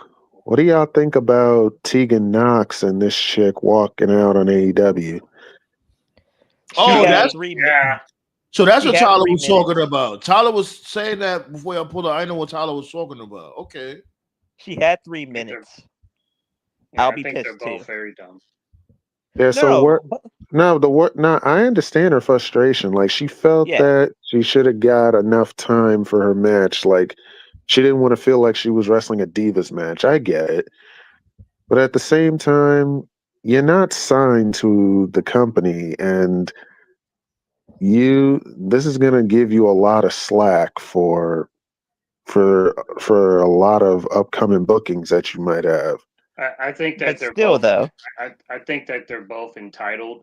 Like you just said, number one, they're not signed. Number two, you should do your research and do your homework. If you got contacted by what the fuck, that's CM Diddy. It's funny. I think that they're both entitled because they were brought in as a tag team to work with Tay Conti. Tay Conti's in this tag team tournament they're doing for the first ever tag team champions in AEW for the girls. So they're not in the tournament. They're not even signed. So like, know the assignment. The assignment is they're there to make Tay Conti look good. So they should have known that. And then if you look at AEW's history, whether it was AEW Dark Elevation, or even now Ring of Honor or Rampage or whatever, a lot of people who are on AEW TV, like Hobbs, Queen Aminata, Tay Conti, Anna Jay, like a lot of AEW talents you see on TV, they got their start that same way, just working enhancement matches when no one knew who they were. They would lose 2 to 3 minutes, but eventually they got the call back. They started appearing more. They worked their way up, and now they're normals, they're regulars on TV. So if they had just went out there off their pride, TK would have called them back, and they would have been like a Ring of Honor. Now, admittedly, they would have mostly been a Ring of Honor or Collision. But if they continued working, they would have worked their way up the totem pole. And but what happened? What happened? Tegan already said that she only has 1 year left. That next year is going to be her last year. Well, what happened? Like, what happened? What was the incident? They just walked There away? was no real incident. It was just they just were not happy with the match with them wrestling for 3 minutes. They walked in. She found out that her match was going to be 3 minutes, and as she told him to fuck off. And a lot of matches on Collision are enhancement matches anyway, and that's fine. I've always said we need more of that on TV. We need more enhancement matches. That's how people get over. And it's unfortunate because you don't really have that in modern day WWE. And so because we don't really have it in modern WWE, there are a lot of WWE fans who just watch WWE and they'll see like an enhancement match like in another company. And they're just like, what's the point of this? Like, why are you doing this? It's like, bro, because if you want people to get over, they have to kill nobodies first. So that way, when they hit it on someone you care about, it's a big deal. That's actually one of the things I do let like. Me ask y'all a question though. Well, hold on, wait, slow down. Slow down. Like this, what Black Star was talking about right here. Ruin a wrestler's name by replacing one word with Diddy. Oh God. Y'all want to play? You want to play real quick? Dirty Dom Diddy. Dirty Diddy. Let me see. Black Sauce said Randy Diddy, the ultimate Diddy. That was Oh, wild. the ultimate. Oh God, you. Oh no. I got one. I got one for you. John Diddy. I got one for you. Stroke Daddy, Ricky Diddy. Whoa! Oh no. Oh no. Buff Diddy. So everybody tapping in with the. Oh my god! Say his name and say his name and he appears. I believe in Joe Diddy. Hacksaw Jim Diddy. Jesus Christ.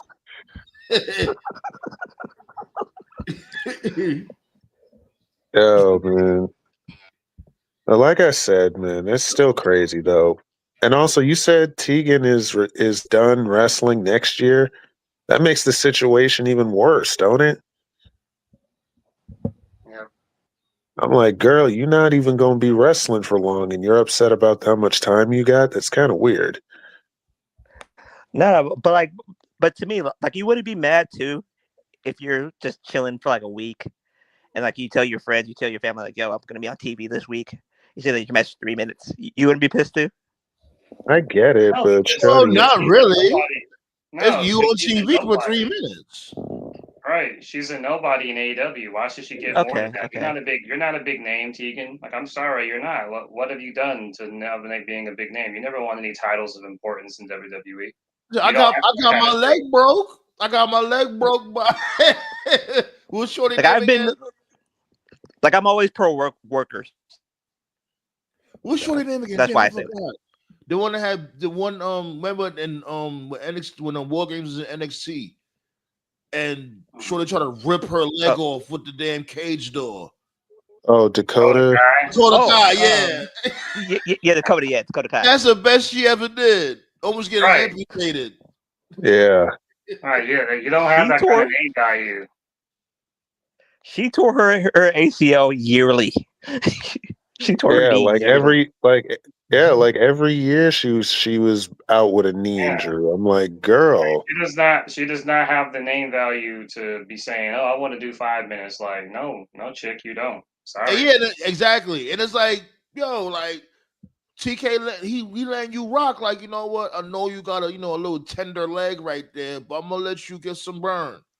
And you just come on, B. And I don't But like I've that. always been pro. And I don't like that shit when it comes to people trying to take advantage of Tony Khan. Like, and yeah, I throw shade at Terry Khan. I throw shade at Tony Khan. And observe. He deserves it at times. He does, but I don't like when they try to take advantage of him. I don't like that shit because they know he's a nice guy. They won't try that shit with this dude Pinocchio Paul and shit like that, like Miro. They wouldn't dare do that with Right. Vince. Vince, Or Vince would Vince, say, yeah, or Vince. But Vince would they say, try the that fuck dumb shit you. thing with too Tony is, Khan. I don't like that. and then the dumb thing too is like in the current wrestling landscape, you got all these companies that got relationships with other companies. So if you piss off the booker, then you're also kind of blackballing yourself from the companies they're linked to. So because you were just like, nah, we ain't doing that, I highly doubt you're going to get booked for Ring of Honor or New Japan or CMLL. And you Yeah, just because got you released look from as a bad worker. WWE. Right, and you just got released by WWE, which obviously means no NXT, no AAA, and no TNA because TNA's a lot of companies Exactly. got black from. So it's like, where are you going to work now? Like what? NWA, MLW? Like, all right, good luck. And Okay. hey, NWA could, Like if could Vince, use her. They could use her. I guess, but like if even Vince was still. still around, he would look at Tig and go like, okay, you don't like 3 minutes? Okay, your match is a minute and a half.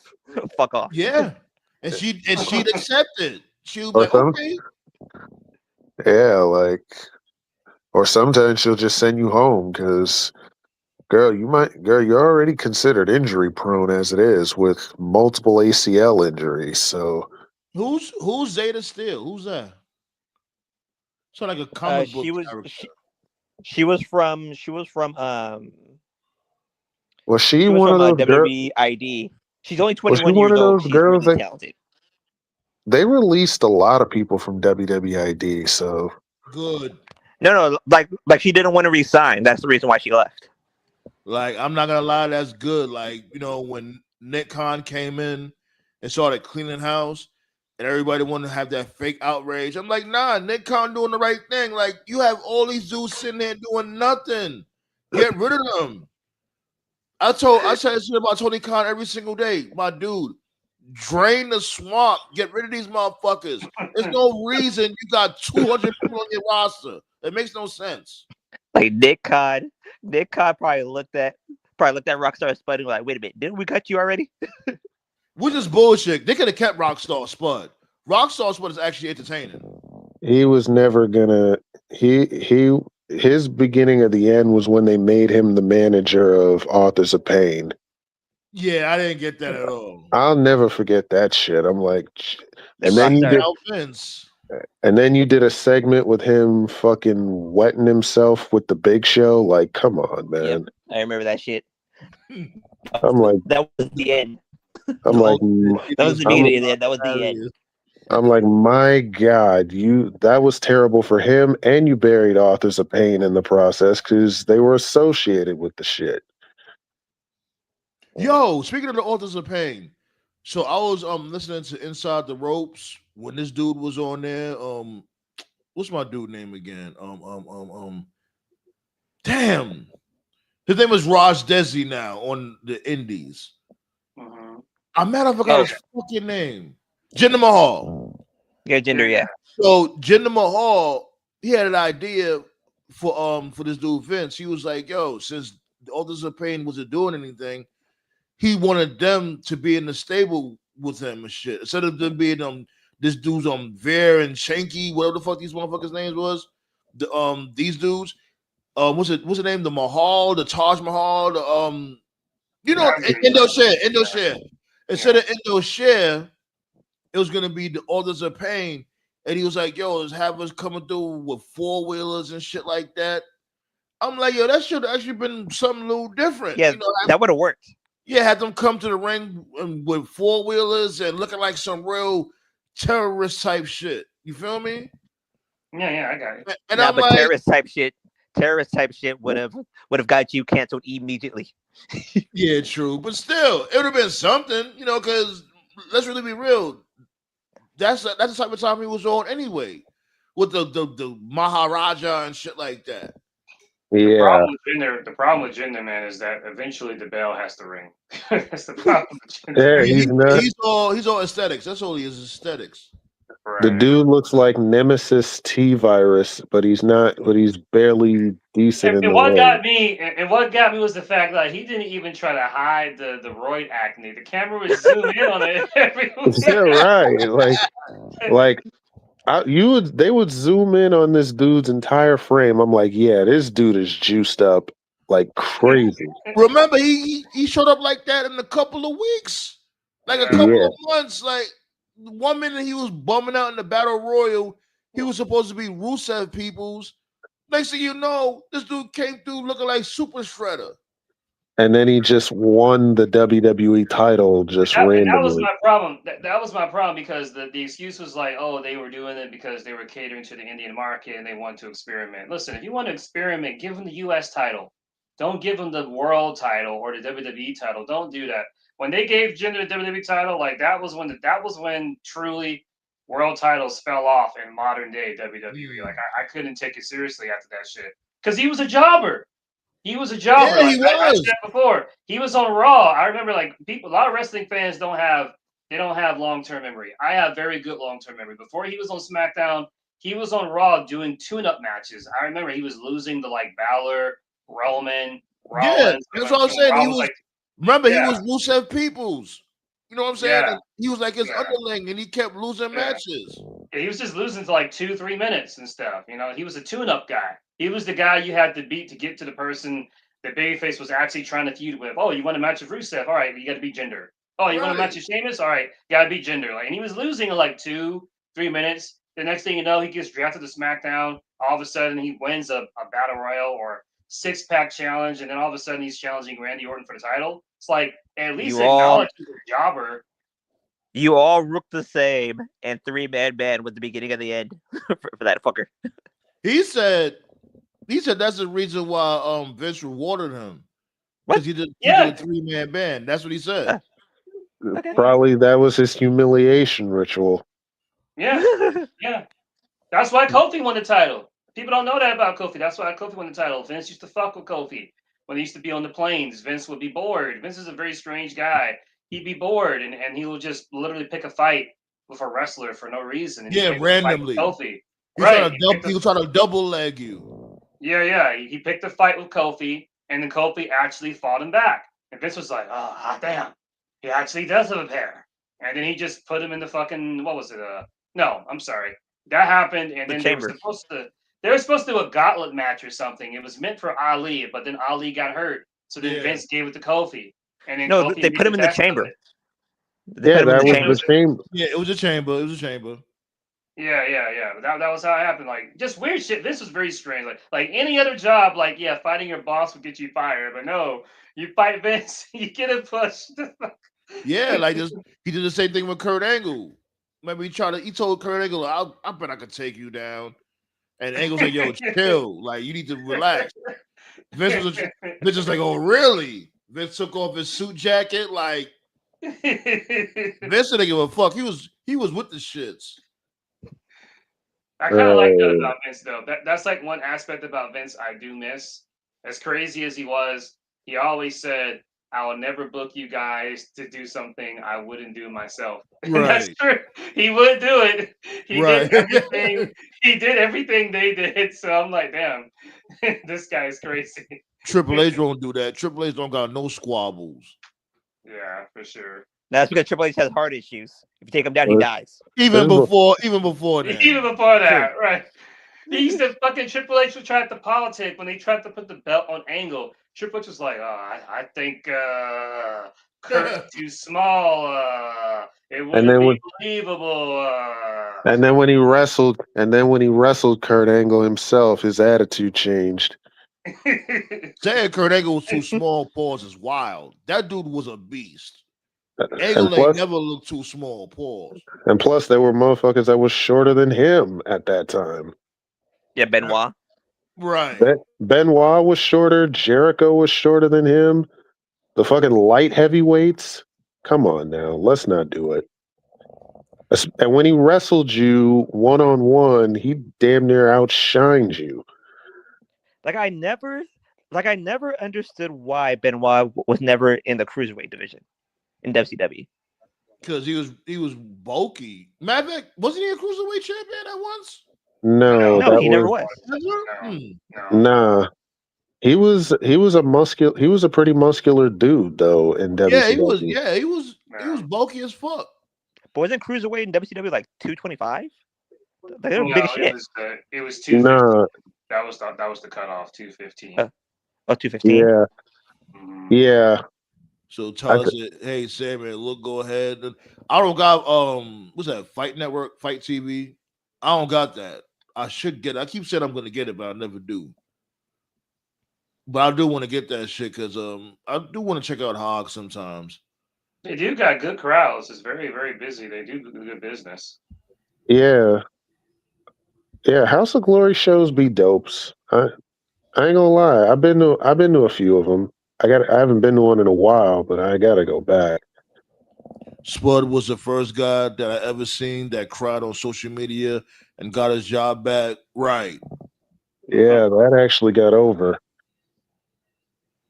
Spud always been entertaining, man. Like them letting him go was ridiculous. You can always find something for Spud to do. I thought his isn't he a coach now? He's a coach now, right?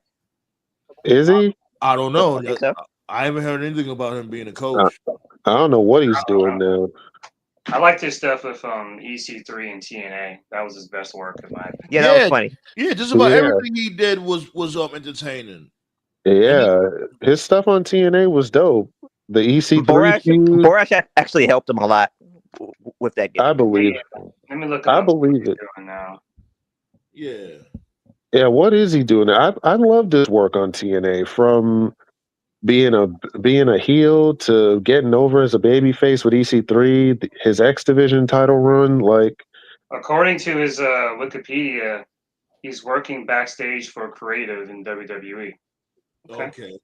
oh wow, Oh, I didn't know okay. that. okay, So how Oh, is I that see. possible if he's working on creative? So why there's Yo, no Nick Khan, he's back. wait, why there's no characters? Where's the characters at? Where's the character development? According wait, to this, he's with NXT Creative. So that explains it. Okay, uh, okay. oh, Nick Okay. Khan that's doesn't what it notice is. NXT. There you Well, go. that makes Hey, sense. there you Neither go. If did you don't want to get fired, if you don't want to get fired, work NXT. that makes sense because Vince never paid attention to NXT either, so it makes sense. Right. That shit is the hideout. See, That's why JTG, you fucked up, that's bro. You should have went to NXT. That's what you should have did, JTG. You should have there.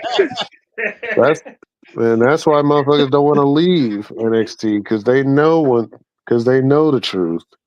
That's the craziest story. Yeah. Like I got Bryan Danielson's like audiobook, and I remember like I like to listen to the audiobook when I'm like doing chores, like laundry, cooking, cleaning, whatever. Yeah. And I had to like rewind because I was like, wait, what? And the audiobook, Danielson said like, when the morale got bad, he's alluding to like the later 2010s when WWE creative got really bad. But Danielson said that when the morale got bad and the creative got bad, there were certain wrestlers that would literally just like hide in like the Bowery, and they would hide in like the restroom, hoping they wouldn't get hoping they wouldn't get noticed. And he didn't say any names, but I remember hearing stories that JTG used to do that. He used to just like he'd show up and he would just go like in like the fucking places like where Mankind would film those segments like back in 96, 97. He'd just chill like on his In phone, the like Bowery. right, just chill like with Raven and all them. Just get paid. Like, damn, like, is it that bad? Like, you don't even want to make an appearance? Like, that's awful. That's a Yoshitatsu. That's the type of time he was on. Oh, Oh, another thing too. I didn't know this from the audiobook. According to Danielson, the little Jimmy thing was JTG's idea. I didn't know that. Really? Yeah, it was interesting. JTG went to creative, and the idea was that he was going to go crazy, like an Al Snow type thing, from being a jobber, or an enhancement talent or whatever. And they said, thanks, we appreciate it, and we'll put it under consideration. The next thing he knew, he saw R-Truth using the little Jimmy shit. So they gave it the truth instead. And apparently, when they gave it the truth, that was really when JTG just checked out. Because it's like, damn, they're giving my ideas to other people. So that's actually kind of depressing. So I won't make fun of that. So, Wow. That's why it makes sense. I don't blame him for being depressed if that's the case. I'm like, bro, I'm get I'm giving you gold ideas. You're giving me the runaround or telling me that it's not good and you give it to somebody else. Good Lord. Like at least pay me for the idea if you're not going to let me use it. right, Like shit. right. Let him work creative then, or make him a creative consultant if that's the case. Exactly. Like what the hell? But they always been doing that shit from before, since like the early '90s and all that. Remember, Vince barely came up with any ideas. He got it from the wrestlers, and he just funded it. And they just never they never give the guys credit for the ideas. No. And you wonder why this is why these wrestlers be on interviews saying, yo, this company sucked the passion out of me. Pause. You like Exactly. You Shit, basically believe it or not, Conan was the one that taught Brett the sharpshooter. Really? yeah. yeah, I remember that. Like, no, what I noticed the other when people like they're gonna get rid of like Vince pay-per-views or like they're gonna like rename Yeah, yo. Vince pay-per-views. Yeah. Yeah. I was about to talk about that shit. Yeah, that's not gonna work. That's not gonna work. At all. These dudes are so fucking oblivious to even try to do that, yo. Like, but let me tell you how Go ahead. stupid they are. Well, let me tell you how dumb they really are, man. They actually think WrestlePalooza is a Triple H creation. I'm like, motherfucker, no, it's not. yeah, There's a they don't Heyman know. creation. They don't know what's going on. that you can tell they're not. You can tell like they're not fans. Like they don't understand. Like even like the most insignificant like C show that like nobody cares about, like the main event, like all these shows, even the bad ones, these shows are years of legacy built up. It took years for the shows to get to where they are, and they think they can just get rid of it, make a new show, and it's gonna be a sellout. Like no, like SummerSlam, Mania, Rumble, like those shows took like we're talking like 3+ decades to get to where they are now. Like those types of shows, when like we're at a point now where when we get to like WrestleMania, like people just buy tickets not even knowing what the card is because the name value itself is to sell. So Exactly. if you're talking about But it I like think getting rid of pay-per-views and making new ones, like all right, let's just say they get rid of, I'm just spitballing here, right? Say they get rid of Royal Rumble, right?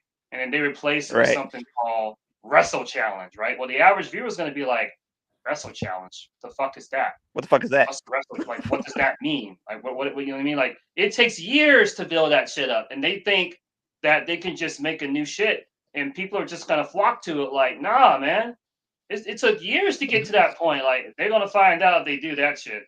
No. But to They me, already found what's out. most likely going to happen, and again, this is just me just spitballing here, but like, what's the one thing that changed in the UFC when Dana White took over? I don't follow UFC. I don't know. Okay, like when Yeah, I don't know either. Dana White took over the UFC, like it used to be like UFC Bad Blood or something like that, and like he just started I numbering definitely them. never heard of that. Huh? Oh, he's talking about Like- the pay-per-views. Yeah. Like if you look back at the old pay-per-views, like it'd be like UFC Bad Blood or it'd be like UFC something, and like all the pay-per-views had names. They didn't have numbers, but they had names. Oh, okay. What I'm thinking I never is knew that that. they're gonna start numbering. They're gonna start numbering the big four. But Okay. They're gonna number Summers. well, WrestleMania is already numbered.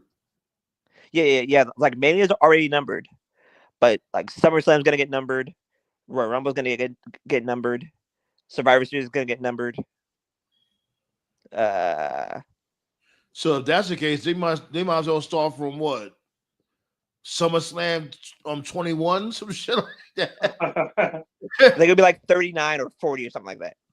Right. I'm all right with them. I'm all right with them getting rid of like the insignificant B shows that like never caught on. Like that's Yeah. They're thing. gonna trash the But- B but shows they and then they're but gonna they start always been numbering the doing big that. four. They always been doing that though. They always been getting rid of the bullshit PLEs. Like I'll be surprised if they even come back next year with WrestlePalooza. I don't think they're gonna do that again. Well, they replaced it. Like, With, they're gonna get rid I of the think they Chamber, replaced. and they're gonna get I rid of think they TLC. replaced it. No, I think they replaced it with Money in the Bank because Money in the Bank's going to be in September next year. Okay. Yeah, Oh, like they're okay. gonna start numbering. That's what I think that they're gonna do. I think they're just going to probably like rearrange some of these shows, if anything. Yeah, either rearrange or start numbering them. That's what I'm thinking. Like because like that's the one thing the UFC did right away that I noticed.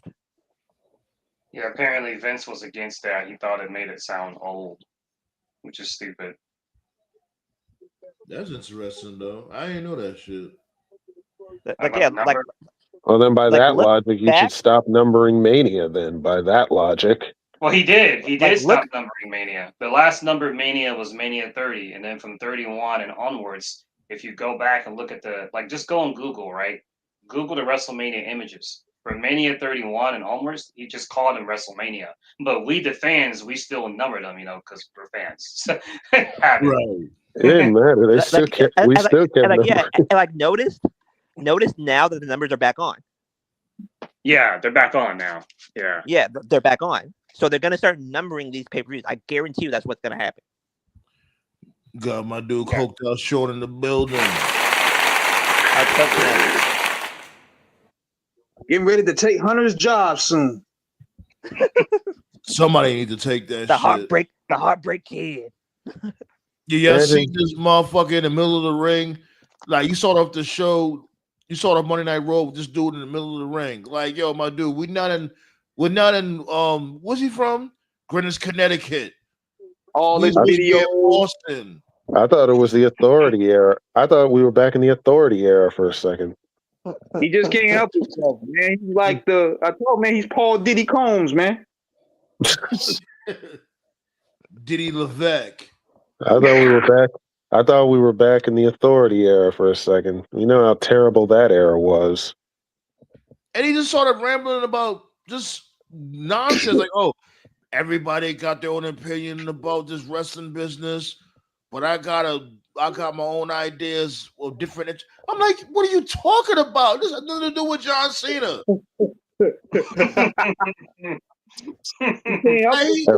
Like this dude is crazy, man. He tried to put himself over in the midst of John Cena's moment. That's the funny part. Yeah. Like, remember, because the lights was all dim, there was blackened, and then when they put the shot on the ring, the lights illuminated, and you see this dude. You think you'll see John Cena coming down or something? The first thing you see is this fucking crackhead. Then not to mention putting himself on the poster of WrestleMania. I'm like, come on, man. You don't see have you ever seen Jay Prince put himself on front of Rap-A-Lot covers? Have you ever seen Suge Knight put himself in front of rap covers? Shit, have you ever seen Vince McMahon do that? I don't think you ever seen Vince McMahon on any WWE promotional poster. I think he's only been.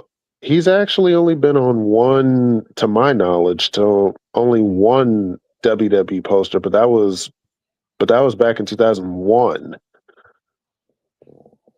And if he's gonna do it, if he's gonna do it, he's gonna be a part of storylines. Triple H ain't part of no storyline. Right, right. Like, isn't he? I think it's all about. It was an invasion. He was. It was him and Shane that were on the cover of that Invasion. Yeah, they had the split face. Yeah, but they were going head to head with each other, so that made sense. This motherfucker. No storylines. It's like, why are you on the cover? Oh man! And the funny thing is that nobody's not saying shit about this. If this is Tony Khan, oh look at Tony Khan. That's the weird shit. Like, yo, now go Triple H on that shit. Call him out on that shit too. Bro, they don't keep it. Bro, they don't keep the same energy. I told you, they're fucking fickle. That Daniel Bryan promo is aging like wine every day. You know what? And you know what? The reason why I wanted to chime in on this, I don't know if you guys already talked about it, was the whole Westside Gunn thing. Yeah, we spoke about it, but come on. Yeah. I want to get my 2 cents in. Now, and this is theory here. There's something more to it than what they're telling, because I'm thinking the reason why they got rid of him is because they want to just all around wash away everything related to Vince McMahon. Because Vince McMahon, Ted DiBiase and Virgil are Vince McMahon creations. Yeah. So they know, ironically enough, the day this happens, they are talking about we're going to redo the pay-per-views that he did. You might have a point, because they never mentioned anything about switching up the PLEs. Yeah, but see, here's the thing, though. They know who this guy is. Think about this. You and my man's in the chat. We all involved with the music business, right? If you involved in wrestling samples, you got to most likely get it clear from them. He didn't really get it cleared, though. That's why they were threatening to sue him from before. But he said, like, I guess he came to some sort of agreement, because it's like, yo, I can't take down that's like basically my whole catalog. Because you remember, like, almost everything was named after a wrestler or a pay-per-view. That was the old administration. That was Vince. I think Vince gave him some sort of leeway. I think so. I don't know. Yeah, because right now, they got new contracts going on due to the TKO deal. They got new contracts. The royalties are distributed differently. they're changing also the rules of boxing to where now they're trying to use Dana White to abolish the Muhammad Ali Act. So that way these greedy promoters can start making more money off the fighters. So they're slowly trying to reconstruct everything. And Westside Gunn has happened to be a guinea pig of this shit. But how much money could they possibly need at this point, man? It's just right. It still don't make no sense. They're lying. They're in debt. $3 billion in debt. Shout out to Bobby Monsoon. He be cracking me up with that shit. Yeah, shout out to Bobby Monsoon for real, for real. I love that it's more like I love that it's more black wrestling content creators is getting out there. Calling it out. Yeah, calling this shit $3 out. billion I definitely love that shit. Like the fuck. But that's just my theory of it, because then you got the billboard of Ted DiBiase, which is a Vince McMahon creation. They don't want anything to do with Vince McMahon, period. Which I don't necessarily have an issue with, but do they really know him? Like, I don't think they really. I don't know. It's just a peculiar situation. No, the problem is they're not. The problem is they're not really up to. They don't know wrestling at all. But that's the thing. They don't know wrestling, right? But they kicked him out the building. He said he was only there for like what, 3 minutes? Like they knew who he was off the kick, and he got him. So it's like that means he had to have just gotten in there, and then they just was waiting to get rid of him. Right, but yeah, like I say, they have to have one of those lists there. You know, security has a list of people not allowed, and they're just doing their job. They don't know why the person's not allowed. They just know this person can't come in because that's what we're told. And that's crazy. Like, oh, Westside Gunn. Make sure Westside Gunn doesn't. Like, damn. They have Westside Gunn on the list. Now here's the thing. Now this is a theory too. There's another theory I thought of. Could all this shit be a work? No, I doubt it. Triple H ain't that. He's not that creative. Like I had this discussion earlier too, and I'm like, no, Triple H is just not that creative. I'll be shocked. Yeah. This is the same. These are the same people that thought that R-Truth getting fired was a work. So what are we doing here? Right. No, what I mean people is that still think that there's. No, I was gonna say what I mean was they might be trying to turn it into a work if they work something out. Because this looks bad for one to throw out one of your consumers. He's spending high top dollar on these tickets. To throw him out without any form of rhyme or reason is a bad look. So they got to find a way to clean this up. I'll say this, right? This might even be a stretch, because I think isn't the Hardy Boys the tag team champions at Fourth Rope? Maybe that might be an issue. They were. Well, before. But now he could be competition. Because technically they with WWE-ish. Because they in TNA, the whole partnership with TNA, and them showing up at NXT a little bit more frequently, or as of late, I should say. But it's like it's still far-fetched. Like it's no allegiance. There's just no allegiance when it comes to what Westside Gunn got going on according to WWE. When it comes to these rappers or celebrities, they don't have. It's not like these guys are signed to these cats. Like, yeah, Tyler said they're still the champs. They're still the Fourth Rope champs. The Harleys? Yeah, the Harleys. Yeah. So it's just the NXT titles that they don't have right now. Yeah. But it's a bad look. It is. Because at the end of the day, this dude he's a paying customer. So what if he did a song for the Hurt Syndicate? And so what if you used your likeness or whatever when it comes to the $1 Million Man and Virgil or the Outsiders, what may have you? He's still a paying customer. You can't sit there and be like, you can't show up because we're going through a lawsuit, I guess. Like, because we're But going yeah, through a lawsuit, you don't want my money because we're going through a lawsuit? How does that make any sense? but yet they sit there and give light to all these unknown ass Netflix actors and shed light on them, and they don't know jack shit about the product. Right. Because that's the audience they're going for. They're going for. The That's what motherfuckers that don't know any better.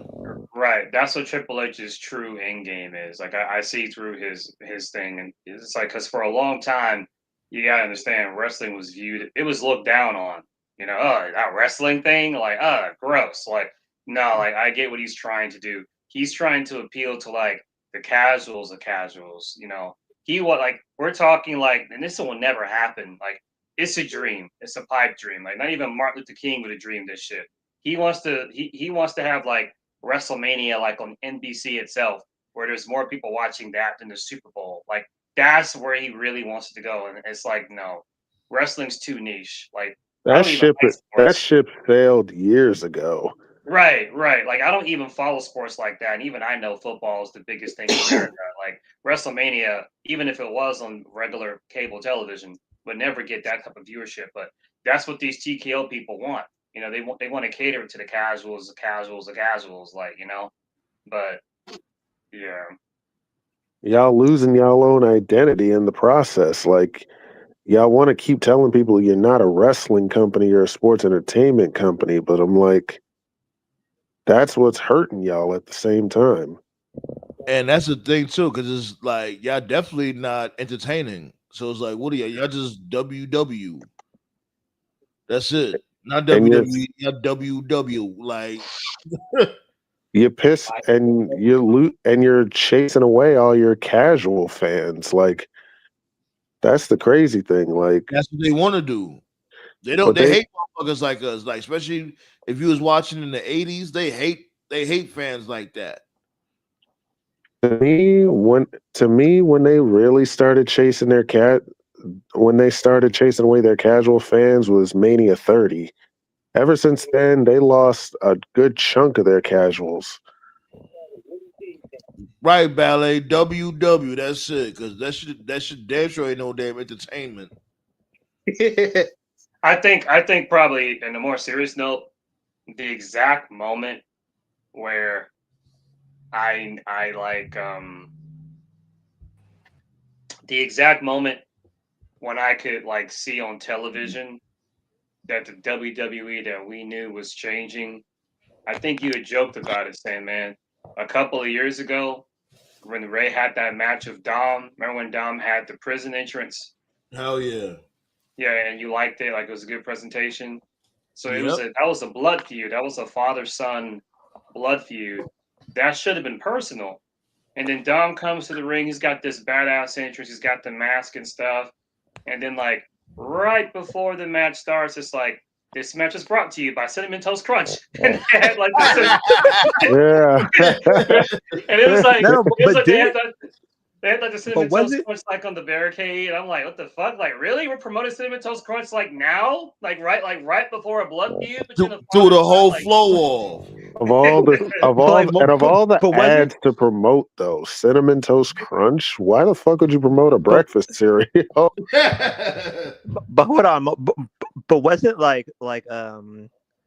think like a Jewish organization was pissed off about that entrance. Really?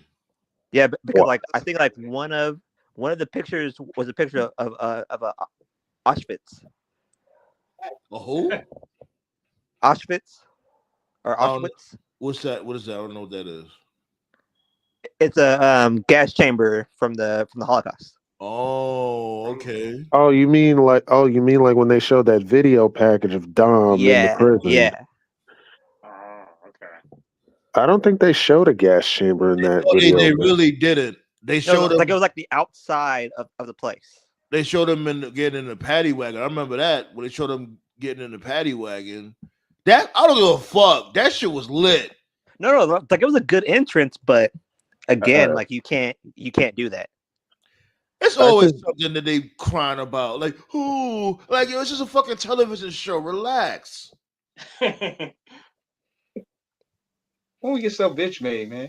Yeah, like motherfuckers be killing me. That's what killed Muhammad Hassan's career. Yeah. Because of the the bomb, and it's like, really, it's just a television show. That was the day. That was the day of the bombing. Yeah, and Yeah. I'm not saying it wasn't a sad incident. Of course, it was sad. But if that's the case, start fucking going at these other television shows.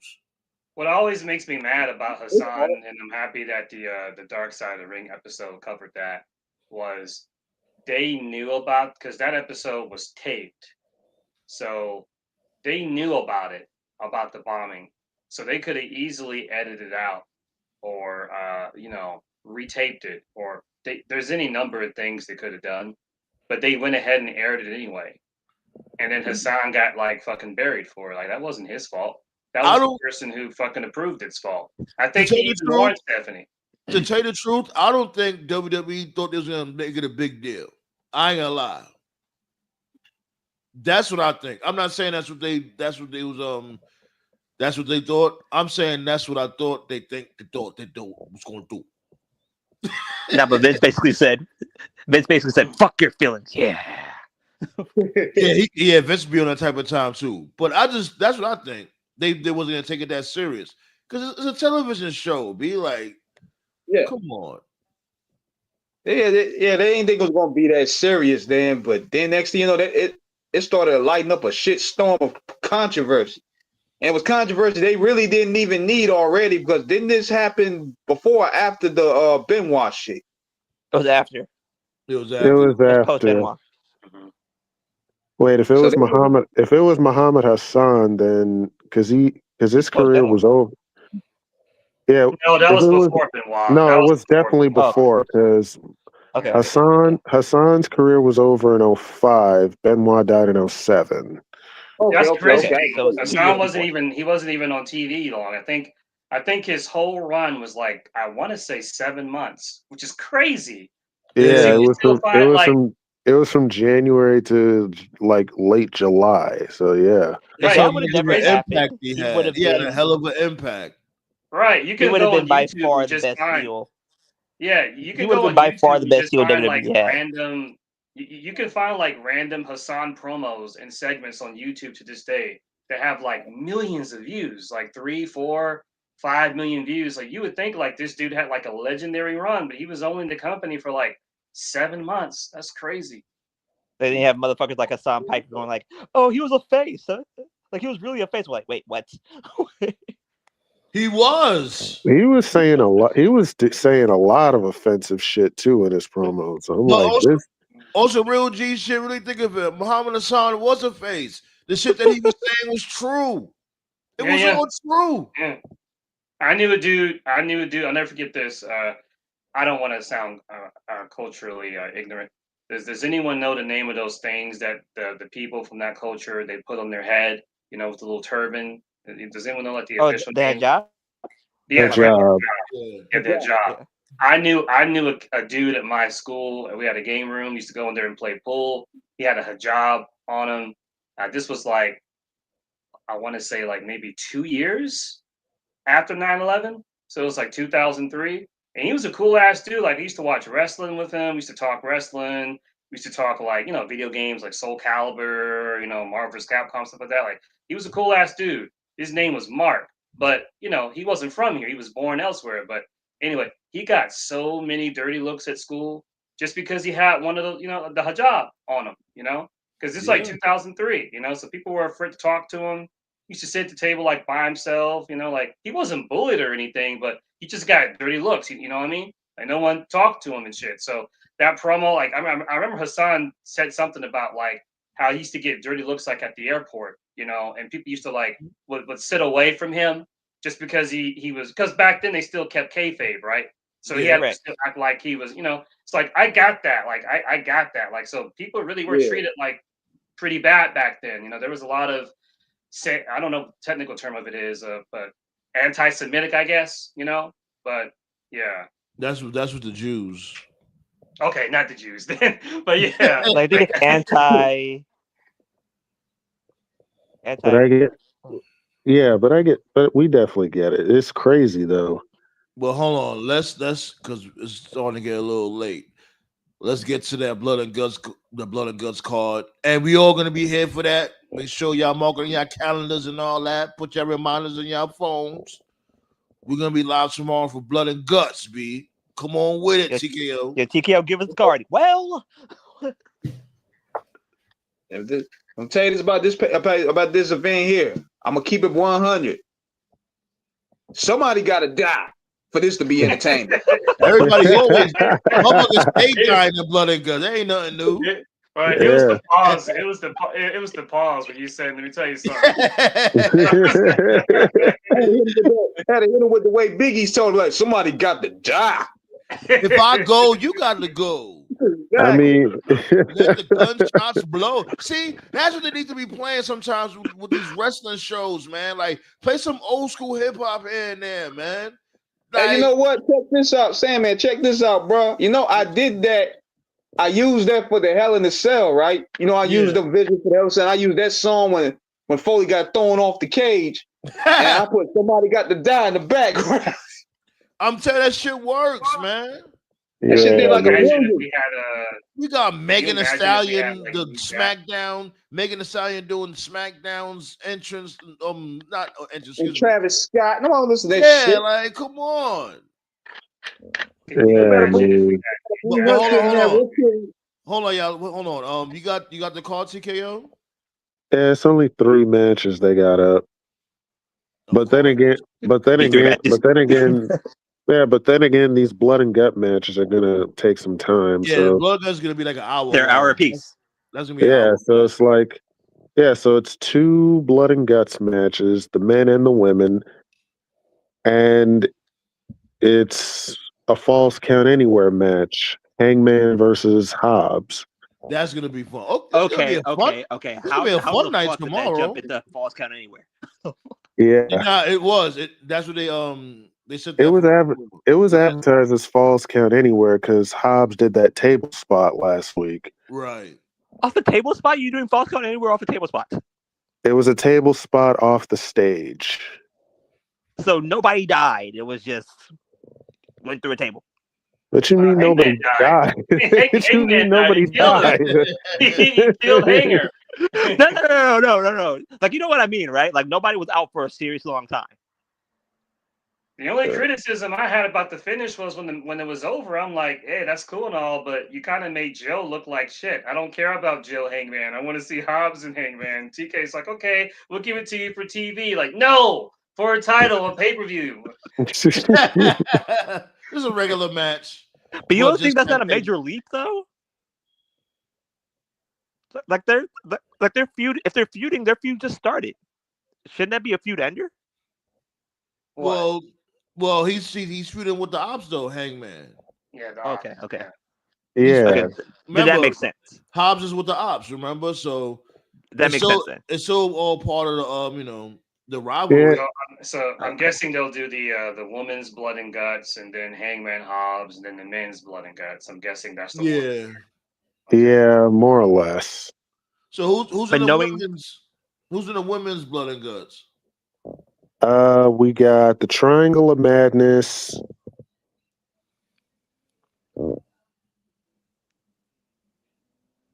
Okay. That was a TKO still there. Yeah, I'm here. You hear me? I'm about to say, like, damn, was it that boring? These are the Triangle of Madness. I thought y'all heard me. My bad. He got kidnapped by Joe's ninjas. He said this is so boring. I fell asleep off the kick off this card. Like, oh my god. He got kidnapped by Joe's ninjas. Yeah. So like I was saying, Triangle of Madness, Marina Shafir, Mercedes, and Megan Bain versus Mina Shirakawa, Willow Nightingale, Harley Cameron, Jamie Hayter, Chris Statlander, and Tony Storm. So it's 6 women versus 6 women. that's just better off just being a fucking battle royal. That's just better off just being a battle royal. Like, what the fuck? I guess I know I see, like, there's the beefs or whatever. They got beef here and there, but it's like a whole bunch of singles women in Well, one if team. they realist, no, not necessarily, because they've all been feuding with each other. The Triangle of Madness, Megan Bain, they've been feuding with Willow, Harley, Yeah. Jamie, and them, and Tony Storm and them. That makes sense. The only thing, my only criticism about it is, why is Mercedes and Statlander in it? That's my only criticism, but They supposed to be saving that. But I get it for the star power and all that. I get it. But even still, So I guess when it comes to Statlander's team, they should win, right? Gotta have the champion looking strong. I got the heels winning because I think the Death Riders are losing. You see what I'm saying? One heel team wins, one face team wins. Know if that makes sense or not. yeah, we'll see. We'll see. Yeah, I won't be Who- surprised. I won't be surprised if they do something like that. Whatever happens with whichever team wins the War Games match for the women, whether it's face or heels, the opposite's going to happen for the men. I could see it. And But my thing is, if the Death Riders do lose, then wouldn't they have to turn on Mox? They should, yeah. They should have turned on Mox already, and the only reason they haven't was because, and I get it, TK didn't want to, oh, you did it because Seth got turned on by the Vision and blah blah blah, which is just dumb. But yeah, because this dude Mox is already, let's see, he's tapped, he lost to Hangman, he tapped out to Darby in underwhelming fashion, and now he can't even beat guys like Kyle or even Roderick Strong. So, like, why would they keep following this guy that keeps losing? That makes no sense. So, yeah, they should lose here, and the outcome should be Mox giving up, not Yuta, not Claudio, not Daniel Garcia. It needs to be Mox that loses, and either in the aftermath of the match or the following week, they need to just whack Mox. This Death Rider shit has kind of run its course, which is unfortunate because I actually think they've gotten a little bit better since they dropped the title. Like, since Mox has dropped the world title, they've actually gotten more tolerable, which kind of proves the point. Maybe that was the problem, because Mox was the champion and it didn't even need it. Yeah, they never needed it. It was always the Death Riders was always inoffensive as long as you kept it the world title out of it. And that was the problem. It was involved in like fucking 80% of the story. Like Sandman said, like it actually got good like leading up to All In, and then Hangman lost. It was like, well, shit, okay, you lost. Now what? So, right. Because they didn't have their logo. They didn't come through in the pickup truck. You know what I'm saying? They started developing all that shit towards All In. It's like, y'all should have had this emotion from before. Y'all wait till the to then, like, and then y'all getting Daniel Garcia and all that. There are little things. It's like little subtle stuff about the Death Riders. I like how their entrance is different every week. I like how it will show Mox like in a random location, and they'll show like the full walk into like whatever venue they're in. Yeah, like he's walking into a fight pit. I like that. Right. I like how they show like different colors. Like, I don't know if anyone's noticed, like they'll have like different colors in the background depending on like which one's wrestling. Like if it's Mox, it's like red. If it's Pac, it's blue. Claudio will be like orange. Yeah. They have like different colors, and then like they even have like each of them even have like different theme music.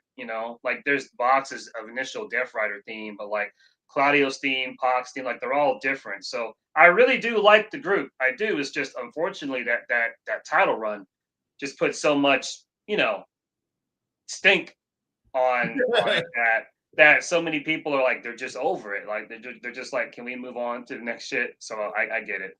And the briefcase ain't help either. Like, y'all carry around this damn briefcase. Y'all put the belt in the briefcase for no damn reason. And not only that, remember when he cut that promo? It was like a cinematic promo, and it was like y'all should have did this shit from Jump Street. Y'all waited way too yeah. long to do this. Is so backwards these days. Yeah. Like y'all book backwards, man. Like y'all do the cool shit when everybody is disinterested. Yeah. Like y'all should have been doing all this shit. The logo should have been set. The damn cinematic promo that y'all cut, that should have been set. The pickup truck, all of that. I'm telling you, because they was banking on Shane McMahon. It's like, no. He's supposed to have been, yes, he's supposed to have been plan B or something like that. Shane can't help that shit. But I feel Tony Khan. Shane was like, yo, let me just do what I do, and then you step aside. And Tony was like, nah, get the fuck, this is my company. It ain't gonna work like that. Give me the book. Yeah. I'm gonna bring my people in. We gonna muscle you out. So that was the shit. Yeah. I think he picked up on the game because that's old McMahon tactic right there. He learned from his daddy. Exactly. Tony Khan was like, get the fuck out of here. I thought we was gonna work together. Like, no, we're not gonna. No, it's not gonna work.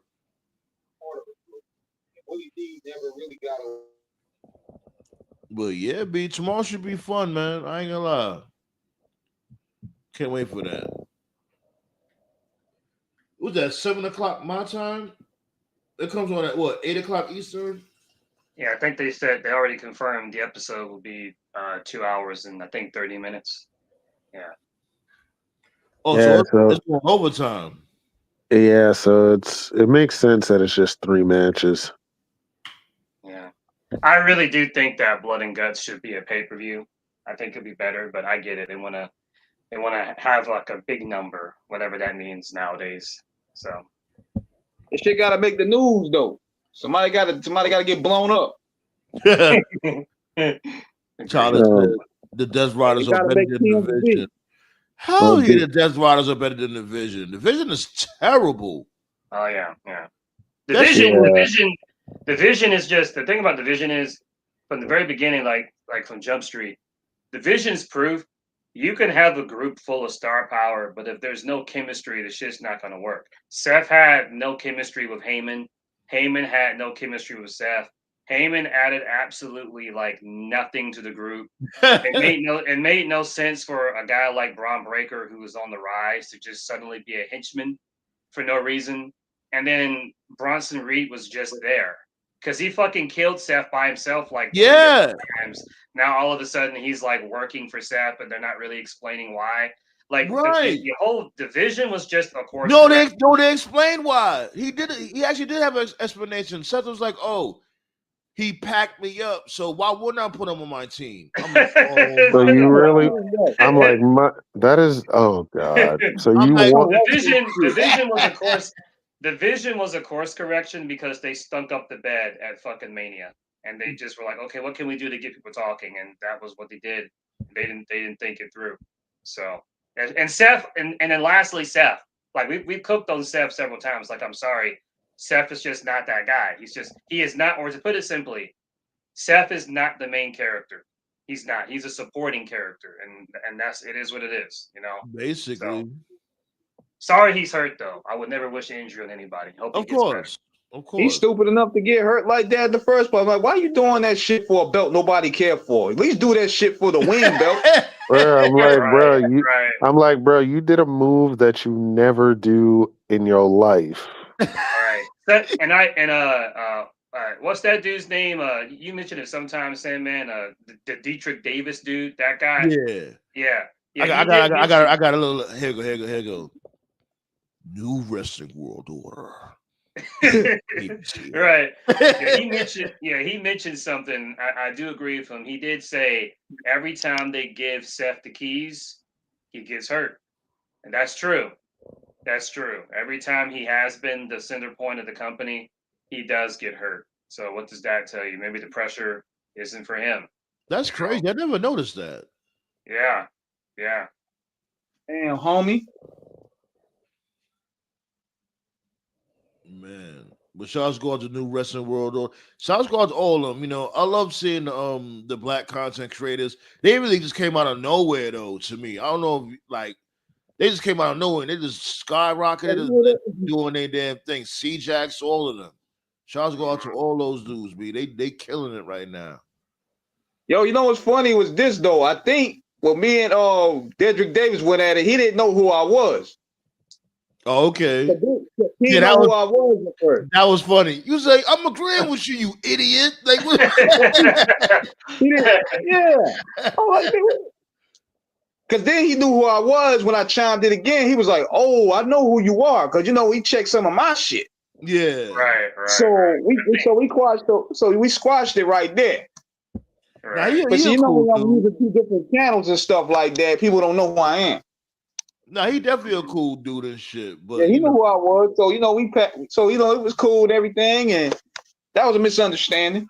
But I was like, because I know for funny sure. as hell. That shit was funny. I was confused. I'm like, motherfucker, I'm agreeing with you. That's probably why, like, and just last thing I'll say for tonight.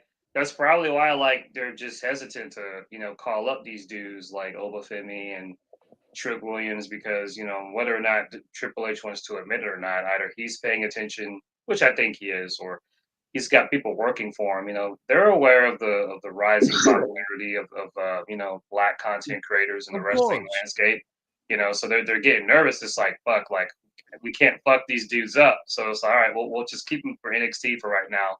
We'll just stall. It's like, all right, man, you can keep stalling. You're gonna have to call them up eventually, and when you do, we'll be there. Cold, man.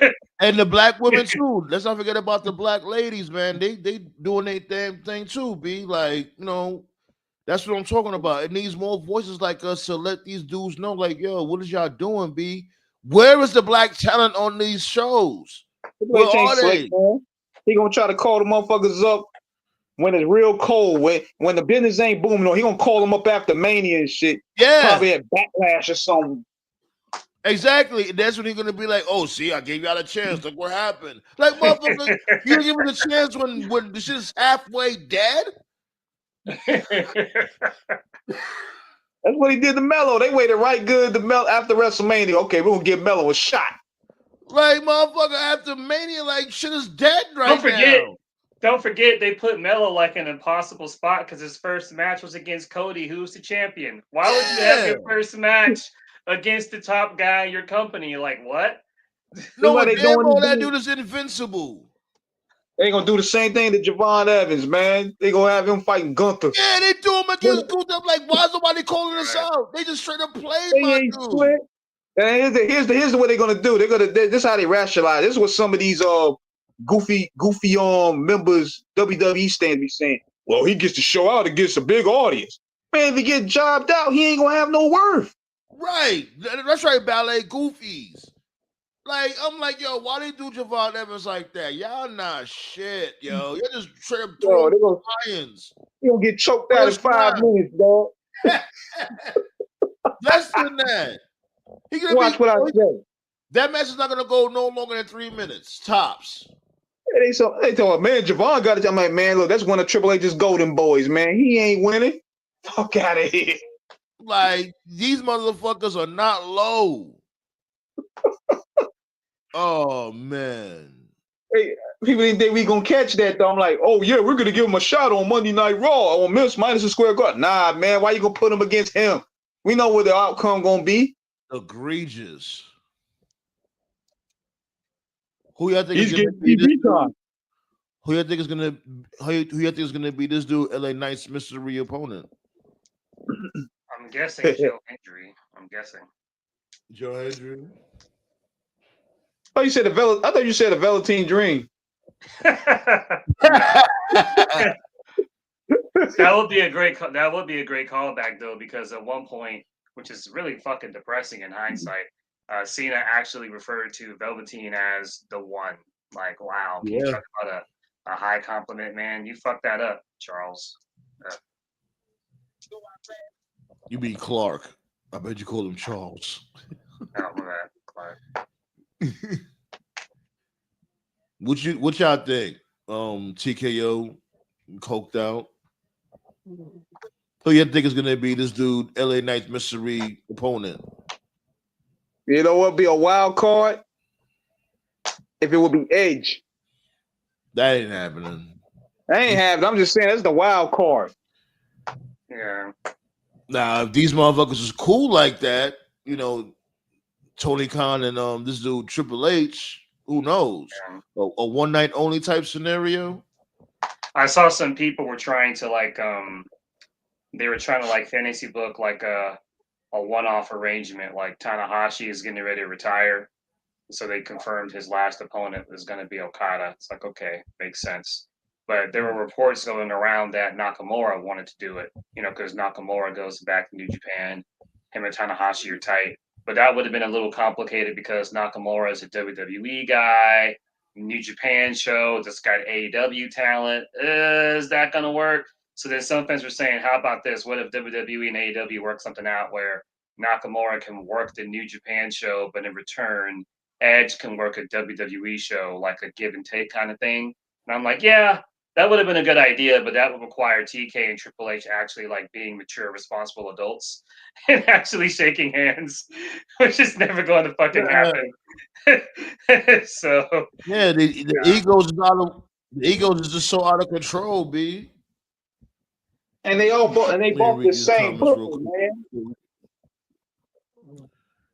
Let me read these comments real quick before we get up out of here. Do you think? Hold on, my dude. Give me 1 second. Do you think WWE can rebrand the Vision Group because Seth Rollins is out? They already did. Logan Paul. Right. Who already had a match with Randy Orton? Oh yeah, Javon Evans. I'm talking about Javon Evans had a match with Randy Orton at NXT. Yeah. But let's get up out of here though. Yeah, B. Like I said, we're gonna pull up tomorrow for Blood and Guts, B. And yeah, I'll see y'all until then. Yes, sir. All right, let's get up out of here, buddies. Peace out. What the fuck? Feel the explosion, burn from fire. I'm elusive when I tell that nigga turn it up. Nobody in here have an empty cup. Better run and escape and go pray. I'm a human hangry.